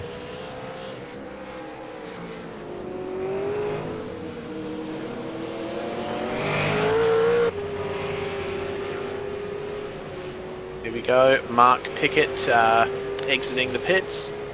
The field has now cycled through, I believe, and Yep. Everyone Ellis is is in now the box. Yep. Everyone is pitted. Yep.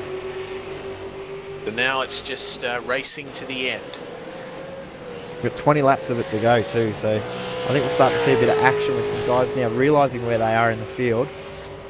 I think one to watch will be Ian Ford and how much pressure he can start to put on Madison Down, which isn't easy to do. Yeah, I'll keep an eye on Ian Ford. Apparently, Ellis had quite a long stop, didn't he, Jay? Looking at the time, I would suggest that he's possibly had a speeding in pit lane penalty. Yeah, as Ian Ford just comes out just in front of him, I would think. So Ellis is now a lap down. He's back in P28. Last runner still in the race. No, sorry, Scott Connors is still doing some laps at the moment, but yeah, Lee Ellis now 1 lap down.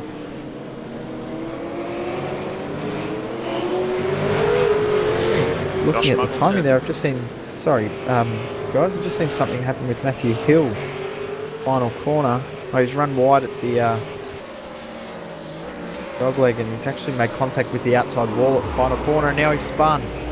So he's obviously had some damage from that little bit of contact in the rear and that's hurt him quite a lot.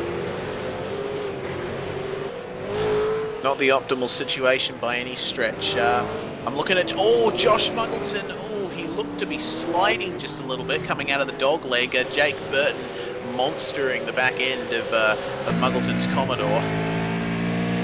Jake Burton getting quite racy there. As they go along the start-finish straight, the pit exit and into turn 1. Jake closes up just a little bit.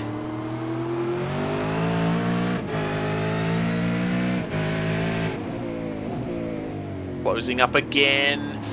Ooh. Jake's doing a really, really good job of applying pressure but not looking like he's working the car too hard. That was one thing that we were looking at with Philsell in the first race against Richard Hampstead. He was really pushing hard to put pressure on Hampstead, but Burton doesn't look like he's putting a whole heap of wear on the car or strain on the car by pushing really hard to apply that pressure. He's just putting his car in the right spot at the right time to apply pressure. Yeah, Jake can be a calm racer when the time calls for it, definitely. Keeping it cool, doing enough. Here we go, he might have a run here.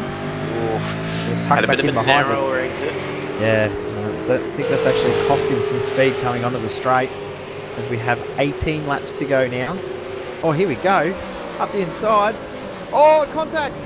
Oh no, they're both off! And Muggleton's going to get back out on track, but Burton... Oh no. Oh, that's a shame. Muggleton's dropped back to 9th. Burton's now back in 11th position. And I would dare say that Burton may be coming under the wrath of the stewards. Entry to turn 2 has claimed a couple of victims once again.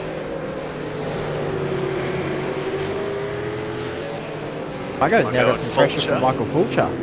Right behind. Yeah. I think Muggo will be putting on the defensive drive. In the lead Garrett at the in the moment, lead. 5.5 seconds between Philsell and Hampstead. Down in 30s, another 6.5 seconds down the road. Then Ian Ford, another 3.5 down the road. But Michael Schreier is doing a very good job. But Sean Kelly's starting to close that gap for 5th rather quickly as well. Yeah, this is another battle we're going to watch towards the end of the race, the Schreier versus Kelly battle. It looks like it could be heating up quite a bit.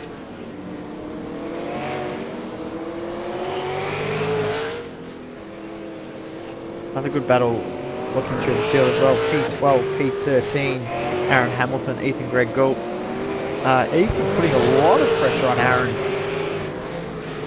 But they're racing very, very hard and very, very clean, which is always good to see. Yeah, very good.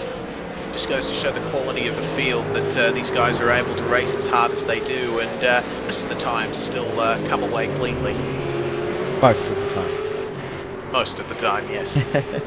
Kurt Stenberg Mistakes. and Wayne Burke right behind there as well. They're racing very, very hard, but they're also not putting in much pressure on each other because they're trying to catch up to the cars ahead. So they know that if they apply too much pressure with each other, they won't be able to catch the guys ahead, and they are fairly quickly. They're about 3/10 a lap. Question is, which of them is faster? As in Stenberg, Jake Burton comes in the lane, I would say, for a drive-through penalty. You're meaning in regards to Hamilton and Greg Gault or Stenberg? In regards Burke? to Stenberg, yes. Yeah, I would say that the guys behind Stenberg and Burke are definitely faster. As Ethan goes for a move. They go side by side, he takes the position from Aaron Hamilton. Stuff. Good move. Great move. Yeah, last time by, Stenberg was half a second quicker than Greg Gault. So definitely the guys behind are quicker than the guys ahead. So we'll see a 4-car train here pretty soon, I would guess. Oh, I can't wait. But that was a very good move, Ethan. Assertive and get the job done nice and quickly. But Aaron Hamilton, Aaron isn't done yet. Go through the top 10 as they stand right at this moment. Jared Philsell in the lead. He has a 6.4 second lead over Richard Hampstead, P2. Madison down in P3 at the moment, of course, winner of the last round at Circuit Gilles Villeneuve. And Ford doing a fantastic job. P4, probably be my man of the match in this race so far. He's done a fantastic job, kept it clean, doing great so far. Michael Schreier, P5, doing a great job as well. He's kept it very, very clean, and he's been able to fight off the guys behind who have been applying a lot of pressure to him. Sean Kelly, P6. Done a good job as well, staying out of trouble, which has been quite a lot of it ahead of him. Dale Richards, P7, obviously having a much better race than race 1. Involved in that incident with Muggleton, which is still under review post-race. Bo Cattell next in P8. He's done a great job in this race. A little bit of damage to his car from a couple of earlier incidents, but overall has done a good job to stay out of as much trouble as could potentially have been in. Unlike Josh Muggleton, who is fighting his way back after the incident with he and Jake Burden earlier. Muggleton currently in 9th and is under attack from P10, Michael Fulcher, who is trying to hunt down that TTR Commodore. We've still got a lot of racing happening in this field and a lot of racing left to go, as we are currently, the leader is currently on lap 32 of this 45 lap race. I don't know if you've looked at the timing there, Reese, but have you noticed the gap and how quickly that gap is opening up between Philsell and Hampstead? Yeah, as Philsell just encountered some lap traffic getting a bit crossed up in front of him. Good thing he's in front of them before turn 1 now. It was a Tyroler car. I think that might be Matthew Hill. It's Matthew Hill. Yeah, had a little bit of a moment. But yeah, it's averaging that about gap. half a second a lap that Philsell's pulling away from Hampstead. It's now up to 7 seconds. Philsell is beginning to show the full potential of the pace that he was showing in race 1. Fastest lap is 4/10 faster than Hampstead's. Philsell is absolutely flying at the moment. Philsell also the only driver into the 104s in this race. That's amazing speed. 104s on race pace. Yep, that was Wow. qualifying. That was would have put him third in pre-qualifying. Obviously, a different weather situation, but on Yeah. a full tank of fuel, that's pretty good. Wow. It is pretty good pace from Jared Filsell. He's absolutely a bit of a masterclass in this race from Jared Filsell. Here we go. It's on now, P9, P10. We said Fulcher was trying to hunt down the TTR Commodore of Muggleton. Well, here he is. He's got the hunt. Now he's just got to try and get that shark into the boat. Wow, that's a scathe quote if I ever heard one. Yeah, I've got to pull him out every now and again, mate. Yeah. Going through the twisty, flowing final part of the track. We'll see if Fulcher tries to make a move into the final turn. I don't think he will, because that would give him a little bit of a disadvantage coming onto the front straight, which they do now. Let's see what kind of an exit Fulcher can make. No big gap between them so far. They stay as they are coming into turn 1. Fulcher closing up yet again on Muggleton. Riding on board with Fulcher for this lap, they get a good view of the back end of Josh Muggleton's TTR Commodore as they come through the figure of 8 section, passing some lap traffic, getting very, very close as they come that, up. That lap car wasn't there, Fulcher might have had a look there coming into the right-hander. Yeah, he might have. About it there. I think it just distracted him slightly and opted out of that one. Yeah. Well, he resumes the chase very much. I saw a little hint of a slide there. Muggo. They come through the dog leg once again. Ethan Griggalt's also starting to catch onto the back of this pack too. So. Oh yeah. Ethan's He's right closing with up them very now. quick. Ooh, Muggleton gets a bit of a narrower exit. But still, Fulcher can't seem to gain much of an advantage on him. Last lap around, Ethan Griggalt 7/10 faster than the 2 cars ahead of him. Yeah, look at how much he's closed up to Fulcher now. This is really warming up.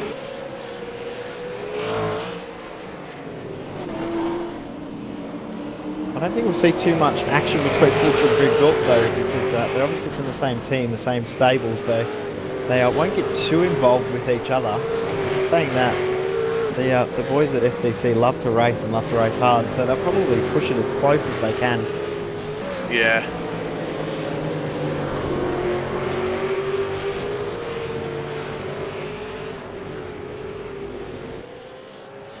This is quite a good battle shaping up.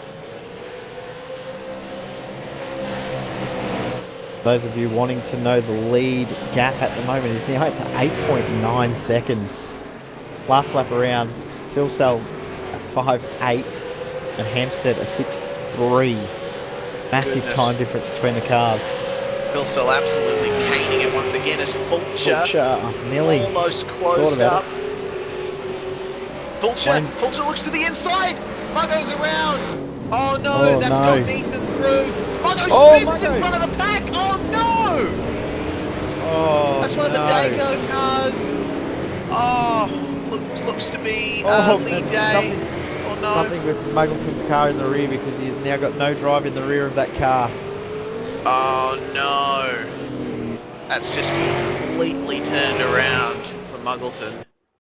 Big winner of that was Ethan Griggalt. He's now jumped those 2 spots. Wow. That was amazing. Have another Couple look more at that. victims claimed from turn 2, as you can see on the replay now. Fulcher there making contact with the rear Muggleton's car. Muggleton, I think, got damage from that. That's what's looped him back around in front of the other cars, because I definitely know that Muggleton would not do that intentionally to flip it back around. Yeah, that looks quite like the car just overcorrecting itself on the grass. That was very strange, very unusual.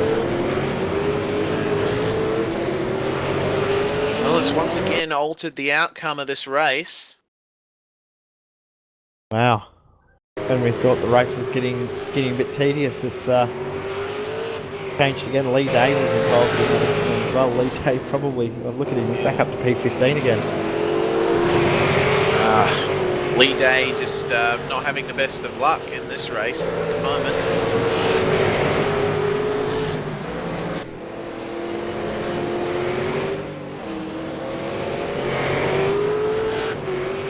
that the gap is closing a little bit between Madison Down and Richard Hampstead. They Yeah, are About between 4 and 5 tenths every lap for about the last 5 laps. It's down to 2.5 seconds. yeah. Hampstead's really struggling for pace. That early stop versus the late stop, as I said before, is going to try and come on with fresher tyres. That early stop has hurt Hampstead in the long run and given Madison the advantage in the later stages of the race.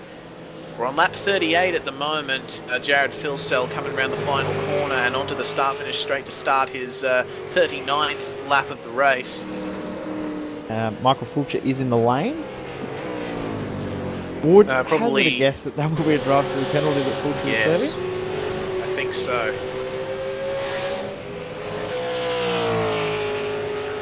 Yep, no stoppage. That's definitely a drive-through. And out he comes.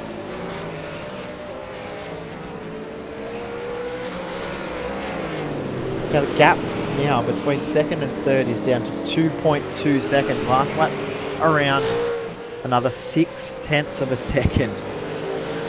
This is going to be a very interesting battle towards the end. Maintain that same amount of time each lap, and with 2 to go, Down is on Hampstead's bumper. Oh, I'm really excited now. Oh, this is going to be action-packed final to this race now. Back in the field, we've got Pickett and Day side by side. Coming into turn 1, Day gives in, doesn't try and fight too hard for the position. I think he knew that he wasn't going to be far enough up. But Lee Day again doing a great job. P15 once again as he finished in the first race.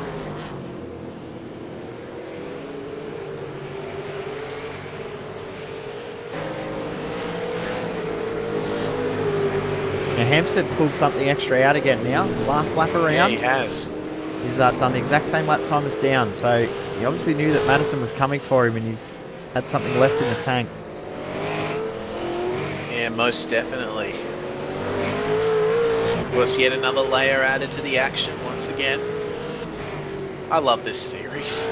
I do too. Do we have to wait 2 weeks for another one? We could just start again right after this finishes. Of course, the next round of V8 Supercar Online Premier Series will be at Road Atlanta on Sunday the 26th, the day after Anzac Day.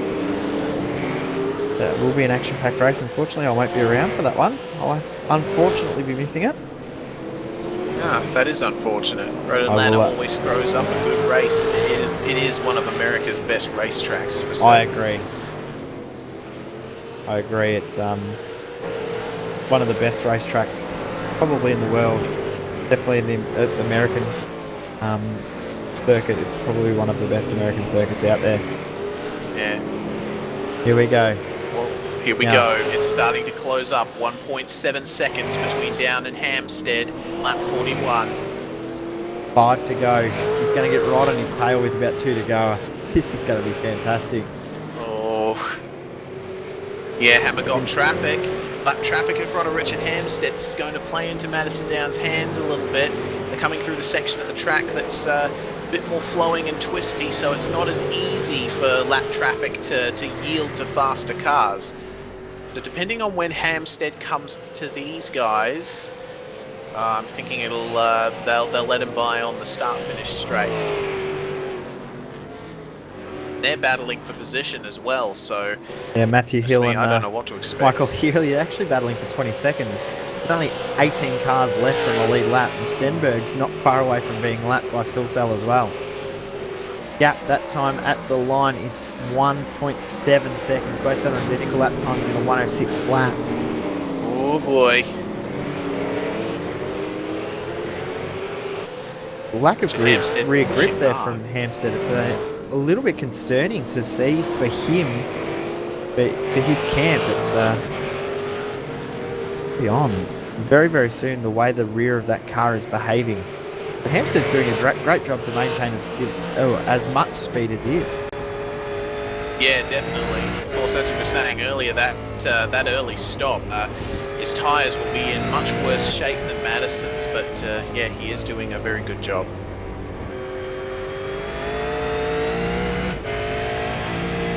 can physically see the gap increasing bit by bit now between these cars. Yep, 1.2 seconds as it stands right now. Phil Sell's across the line with 3 to go now. Next car ahead of him is Martin Carroll, and he's too far away from getting a lap on him as well. 1.1 seconds at the line. 6/10 gain last lap around, and Hampstead is now right behind traffic, so Down is going to catch Hampstead very, very quickly. The guys that Hampstead is behind were almost a second off the pace last lap around. Oof. It's happening. No, they're moving out of the way. Yeah, lap traffic lets Hampstead through. Good on him.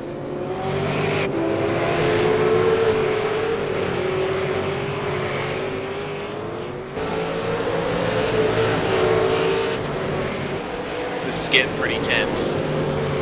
One of Hampstead's teammates, a TTL, ahead of him, the Tyrola Ford Falcon.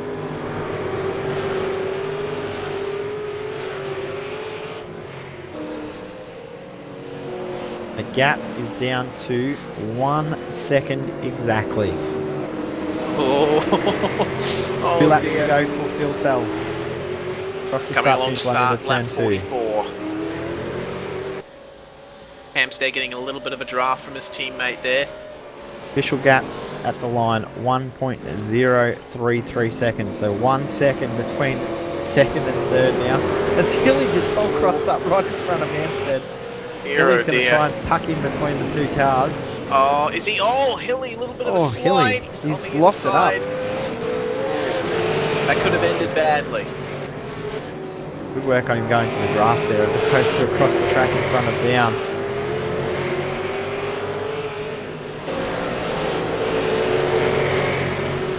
I think that's the most nervous thing you can ever have. You don't want to get in your teammates' way. You want to try and help them get a bit of an advantage over their team, over their opponents. But you also don't want to crash your teammate's main opponent out of the race too. As Phil Sell starts his final lap. Wow, what a race we've seen from Jared Philsell today. Absolutely amazing pace and just controlling the race. Have a look at the gap between second and third. Oh. Now it's down to about 0.4 of a second. Oh no, is it going to happen? Oh, this is on. It is on. Apologies to Yes, we everyone will else be in the race welcoming- who've been unfortunately watching this. Ian Ford doing a great job in 4th. Don Kelly has managed to get past Michael Schreier for 5th position, but it's hard to take our eyes off this. Yeah, we got some more lap traffic here in front of Hampstead. But Jared Philsell, long way ahead. Got a 12.5 second lead. He's done absolutely fantastic in this race. Pretty much faultless. Got that jump into turn 1. And that's what it's really come down to. We knew he had the pace watching the way he performed in the early race. So big congratulations. A first-time winner in the V8 Supercar Online Premier Series. Congratulations, Jared Philsell. Absolutely amazing race from him. Congratulations. Now, Madison Down has slowed quite a lot. So Hampstead will keep second position. Down will finish in third. I'm wondering... And Down's out of fuel. Down's out of fuel. Pretty sure it sounded He like tried Down to was out of make it fuel. on As is margin, Ian Ford. but he couldn't. Oh! Ian Ford just got hit there from... What happened Not sure there? who that was, but that was rather interesting. After the finish line, John Kelly will come across in 5th. Let's see if we can work out who that was. I'm really not sure what happened there. Michael Schreier crosses the line to finish 6th. Vale Ritchie's 7th. Ethan Griggold. Ethan Griggold, a very fine result there. 8th up from 25th. Oh, contact at the last turn. Yeah, that's Aaron Hamilton. Facing the wrong direction. Oh no. Oh, it's happening. And Michael Cracknell's had to go to the grass, and he's actually spun Hamilton. And now Muggleton's actually chucked it in reverse to try and get across the line as well. By the looks, no. He's going to loop it back around, but... Wow. What an interesting, bizarre end to this race. Yeah. Great. Oh, Race is goodness now me. officially over, so... Well, I guess, all things considered, we should run through our top 10, Jay. Yeah, I'll start if you like. Jared Filsale, congratulations once again on a win. Richard Hampstead P2. He drove faultlessly in race 1 and didn't quite have the pace to get on Filsale for race 2, but overall pretty good result for Hampstead. He'll maintain the championship lead over Madison Down in P3 tonight. And Ford P4, Sean Kelly P5, Michael Schreier, Vale Riches, Ethan Griggle, great drive from him, Wayne Burke and John Latham rounding out the 10. In 11th, you have Lee Day up from 34th position. Wow, he came from nowhere. Michael Cracknell in 12th position. Tony Aldridge 13th. Martin Carroll 14th. Aaron Hamilton finishes in 15th position. And Bo Cattell, the last car on the lead lap, in 16th, a minute and 11 seconds behind. Mark Pickett in 17th, a lap down. Jake Burton finishes 18th. Kurt Stenberg in 19th. Jason Dixon in 20th. And over the page, David Moore in 21st, Matthew Hill 22nd, Michael Healy, Michael Fulcher, and Lee Ellis all a lap down. 2 laps down, George Maris in P26, 27th, Corey Preston. An unlucky finish for Josh Muggleton in 28th, Scott Connors in 29th, and then Mitchell McLeod in P30 after that massive incident coming into the pit stops. And the real anti-beneficiary of that, Renz Brookman in 31st, and Justin Ruggier also 28 laps down in 32nd. Sam Sutton, a real shame for him, 33rd position, and Leighton Fine started P20 and ended up 42 laps down in P34. We've had just about everything tonight, mate. We've had commentators not being able to show up for internet issues. We've had Daniel have to rush off to work. We've had me come back in and commentate, of all things. I can't believe that. Yeah, and I'm doing lead comms. And we've had one of the most action-packed nights of racing we've seen in V8's online history. Yeah, it's probably certainly 3 of the been best an races we've interesting seen. night. Yeah, absolutely. That was some amazing racing to commentate on, and I sure hope that it was some good races to watch for you guys, the viewers. We certainly enjoy bringing this to you every time it is on, and we're looking forward to the next one, aren't we, Jay? Yeah, can't wait. As we said, 2 weeks' time we will be at Road Atlanta for round 4 of the V8's Online Supercar Premier Series. Yeah, I'm really, really looking forward to that, Jay. It's an absolutely fantastic night of racing. I guess since we don't have the ability to give drivers interviews, we should probably close it out now. So we might We can quickly get see if we Jared can Filsell in. grab Jared Filsell. We are having internet issues with our normal commentary area, so we aren't able to do normal interviews tonight.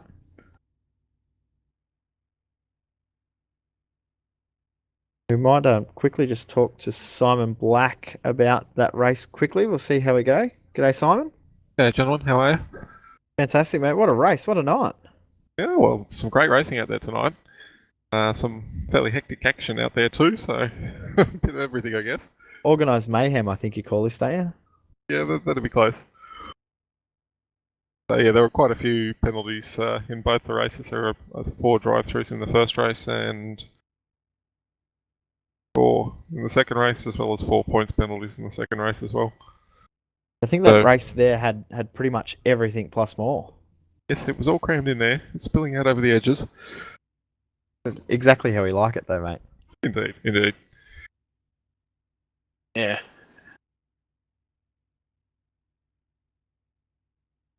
We're just going to go and try and see if we can jump across and get some driver interviews. So bear with us over the next couple of seconds, guys. We won't be a moment.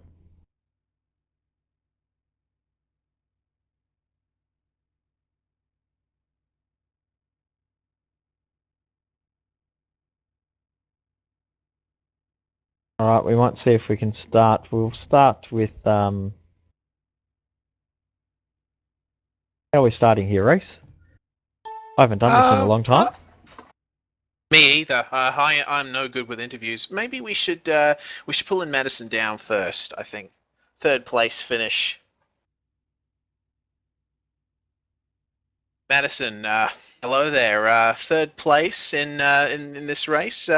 Very nice drive to finish third. How you feel about that? Yeah, pretty good to be honest. I think a third place finish was about all I could expect out of tonight. I didn't think I'd be running round three, so when we had the Cobra in the real life event I was competing in, we had a diff failure, so that meant I was home and able to do this, which is good for the championship here that I could have a crack, but obviously disappointing in other areas, but we just didn't quite have the setup right tonight.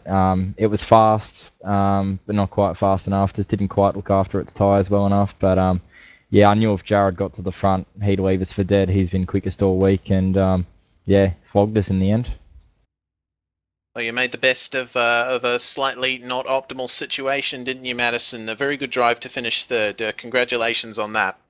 Yeah, thanks, Reese, and yeah, see you for round 4. Now we'll go to the race winner. I got you there, Jared. Yeah, mate, I got you. Congratulations, mate. First win in the Premier Series. Yeah, absolutely stoked for that. Surprised I had it all my way that easily. I was quite surprised their pace wasn't as good as mine, but that first race, that was very good. I'm happy with that. He had some really good pace in that first race. Obviously, not quite enough to get past Richard in that first race. But did you see the start as the key in that race there, trying to get a good start? Yeah, I was definitely out of position in the first race, being on the outside. It was a pretty hairy moment when Madison and Hampstead collected each other. But yeah, definitely the start was the key. I had a run on him, but I was just out of position for the next corner, so there was no way I was going to get around him. Just too good. And do you think if you had a couple more laps in that first race, you might have been able to actually pass Richard? Yeah, probably. The last 2 or 3 laps, I was overdriving it like a pig, just trying to catch him, and yeah, kind of worked the tyres too hard, and that was why I dropped back a bit. But yeah, it was good fun though. How much work have you put in this week into? Obviously, you were fastest in pre-qualifying every night, and pretty quick, obviously, race night too. How much work had you put in prior to the race? Not a lot, to be honest. Not a lot. But the setup that I had was surprisingly good. I randomly tried it and it felt good. And I thought it was very good. But I just didn't know where I was at until tonight with it. Well, I think you've done pretty well, mate. Congratulations on your first win, and we'll no doubt see you fighting again for top spot in 2 weeks' time. Yeah, I'm absolutely shattered that I kind of stuffed up myself at Montreal. Otherwise, the championship would be a little bit different by now. But well, on to next week. Good luck, mate. See you in 2 weeks. Cheers. And I've got here Mr. Richard Hampstead. You there, Richard? Hello. Hey, Richard, second place finish, but well done from you. Pitted quite early in race 2 and had a bit of a battle going with Madison Down, who was on fresher tyres, but you prevailed in the end and finished second. Tell us your thoughts. Yeah, well, I knew from the first race that Jared had a lot of pace, so pretty much it was just about trying to keep track position in the second race, and I didn't quite get a good enough start.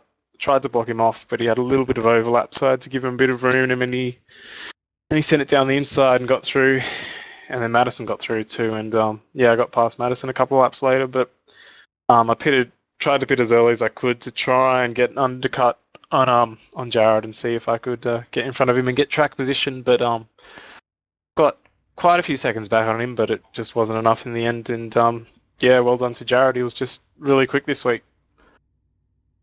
And of course, the championship. What are your thoughts on the championship now that Jared is showing his pace and not being marred by incidents on his end? Yeah, well, it should have tightened up a bit. He had a bit of not a great round at Montreal, but yeah, second at first race and won this round. So it's going to be pretty tight between Matt, and I actually. We've each won 1 round each, so. Yeah, it's going to be pretty tight going forward, I think. Yeah, it's looking to be quite a tight championship going on with three contenders, you, Madison Down, and Jared Filsell. Very much for your time, Richard, and congratulations on the podium finish once again. Yeah, cheers, guys. Now we've got Ian Ford in. Congratulations, Ian. Great drive in that second race, mate. P4, well done. Thank you. That's pretty much equal out to a win for me, I reckon. What were your thoughts going into the race, mate? I know you had pretty good pace in qualifying there, qualifying fifth for the race too. So what were your thoughts? What was your hopeful outcome? My hopeful outcome for the night is, I'm around about fifth in the series, so I may as well, try and run up there as much as I can, especially after the incidents at the end of Montreal, which dropped me back a fair bit. And I just went into the race and just had the mindset of not letting anyone stay in my way. And, in that second race, I just pushed as hard as I could. It was basically just quali laps non-stop and almost caught up to Madison, but he just had a few tenths on me and I had to back off in the final few laps, just make sure the car actually made it to the finish line. Yeah, how'd you go with pit strategy, mate? Was that a big factor in your thoughts? Because I know that you actually gained quite a lot of time on Madison in the pit stops. Oh, not a factor at all. I just deliberately took it easy into the pit lane, especially after that video that seems to be on YouTube where I went in completely sideways and got stuck. And, I just had to adjust a little bit. I feel the cars around me started pitting and I had to pit in earlier than I expected, and that's pretty much it. I just wanted to run long and make sure that I got out of any little fights that would have been brewing behind. Obviously, race one didn't quite go to plan. Fill us in on what actually happened, mate. Well, there seems to be about 5 or 6 cars that all decided to come to a stop at turn 1 on about lap 3 or 4, and I happened to be the second car onto the scene, so I got absolutely sandwiched and lost all straight line speed and got stuck behind Michael Fulcher, and basically I just didn't have any straight line speed, but I could catch up everywhere else as always because the car was still handling well, and I just got overly frustrated and just threw a dive down the inside, and by the time I realised it was a stupid idea, I was directly into his door, and yeah, just want to apologise to him for that. But it seems like the SDC boys were having a bit of a bad night. But, Maverick Holden seems to work out pretty well tonight, and we got fourth. That's good heading into the next race. Oh, well done, mate. Yeah, I gave you my man of the match in that second race, so well done, mate. Congratulations on a great effort, and we'll see you in 2 weeks. Thank you, boys. Also, I couldn't type this in because I couldn't remember my password. But my one question is, if they do change the balance of power for the V8s, do I get double advantage because I'm a Ford in a Holden? No. Damn. No. Thanks, boys. See you. That's an easy answer to that, though. Good question. Yeah. I'll leave it back to you, Racy. All right, and to close out the interviews for tonight, I've got Mr. Sean Kelly. Sean, fifth place finish after starting 10th. You must be well chuffed with that. Oh, hey guys, certainly am. Got through to fifth. I skin of my teeth. Got to put a big shout out to Michael Schrader. He was just so fast. He's been fast for a while, and so it's no surprise to see him there. And made a bit of a mistake, dropped some time from him, and unfortunately he made a mistake also late in the later stages of the race. And really stoked. Very, very nice. You seem to be knocking on the door of podiums, as evidenced by your performances in this event. So, what are your predictions for your results for the rest of the season? Do you have any particular goals that you want to achieve? Oh yeah, for sure. I mean, it's just so close to me. Got that group of guys ahead of so many of us. Obviously, in Hampstead, Jules, and Madison, and that. The rest of us, we can be fifth or we can be 20th. You can end up anywhere, and so I've been maybe a bit lucky. We'll see, but yeah, the goals are. I had like 3 or 4 podiums last Premier Series, or 3 podiums. So definitely goal is to get some podiums, and I'll look forward to tracks like VIR and Phillip Island later in the year. That's where I'll definitely be wanting to get on the podium, I think. Otherwise, I'll just try and keep my head down and take the results as they come. You certainly are capable of it, Sean, and I do wish you the best of luck in future events. So, best of luck for the rest of the championship. Cheers, guys. Should be a good one. Well, thanks to all the drivers for popping in. It's been fantastic and great to be back in the box, but I don't think it's something I'll continue to do every week, mate. Yeah. Yeah, we need to get Sandman back in, definitely. I think that's a good call. As Hello I to Sandman, suggested who to is still Seb, watching. yes, as I suggested to Seb, maybe we should replace his the rear wheels on his car with some plywood, So that he can't drive? so that he can drive slower. Yes, he needs to not be quick enough to qualify, and then we'll be right. Yeah, we need you, Sandman. We need you in our lives. But it was an incredibly good event tonight, Jay, wasn't it? Absolutely amazing racing, and I'm just looking forward to the next one at Road Atlanta in 2 weeks' time. Yep, Road Atlanta in 2 weeks. Then after that, we're at Barber Motorsport Park. And if you did miss our little announcement, round 6 and round 7 tracks are now announced by me while we were waiting, because I feel like it needs to be announced now. So we do have round 6 and round 7 confirmed. Round 6 will be at Circuit of the Americas, and round 7 will be at Donington Park. Oh, can't wait to make the fact file video on that one. That track's got a whole heap of history that a lot of people We need to start probably half don't an hour know early, about. won't we? Yeah, probably. It'll be my first feature-length fact file, Jay. Either way, I suppose it's time to finish up. So just to round things out, thank you everyone so much for watching. It was a pleasure bringing this to you tonight. Thank you very much to Kimmy's Rural Fencing, the sponsor for this round. Thank you very much for your contributions and allowing us to keep running this amazing series. And of course, thank you, Jay, and thank you, Daniel, for keeping me company in the comms box tonight, so I didn't have to make a fool of myself alone. No, but you did a good job of it with my help, mate. Oh yeah, I certainly did. I love your work, mate. Mistakiness. Hashtag mistakiness is trending on Twitter right now. Oh, it's dear. not really. It's not really, but let's try and make it happen. We'd like to think it is. Either way, we'll see you guys at Road Atlanta. Your winner for this round, race 2 at least, Jared Filsell.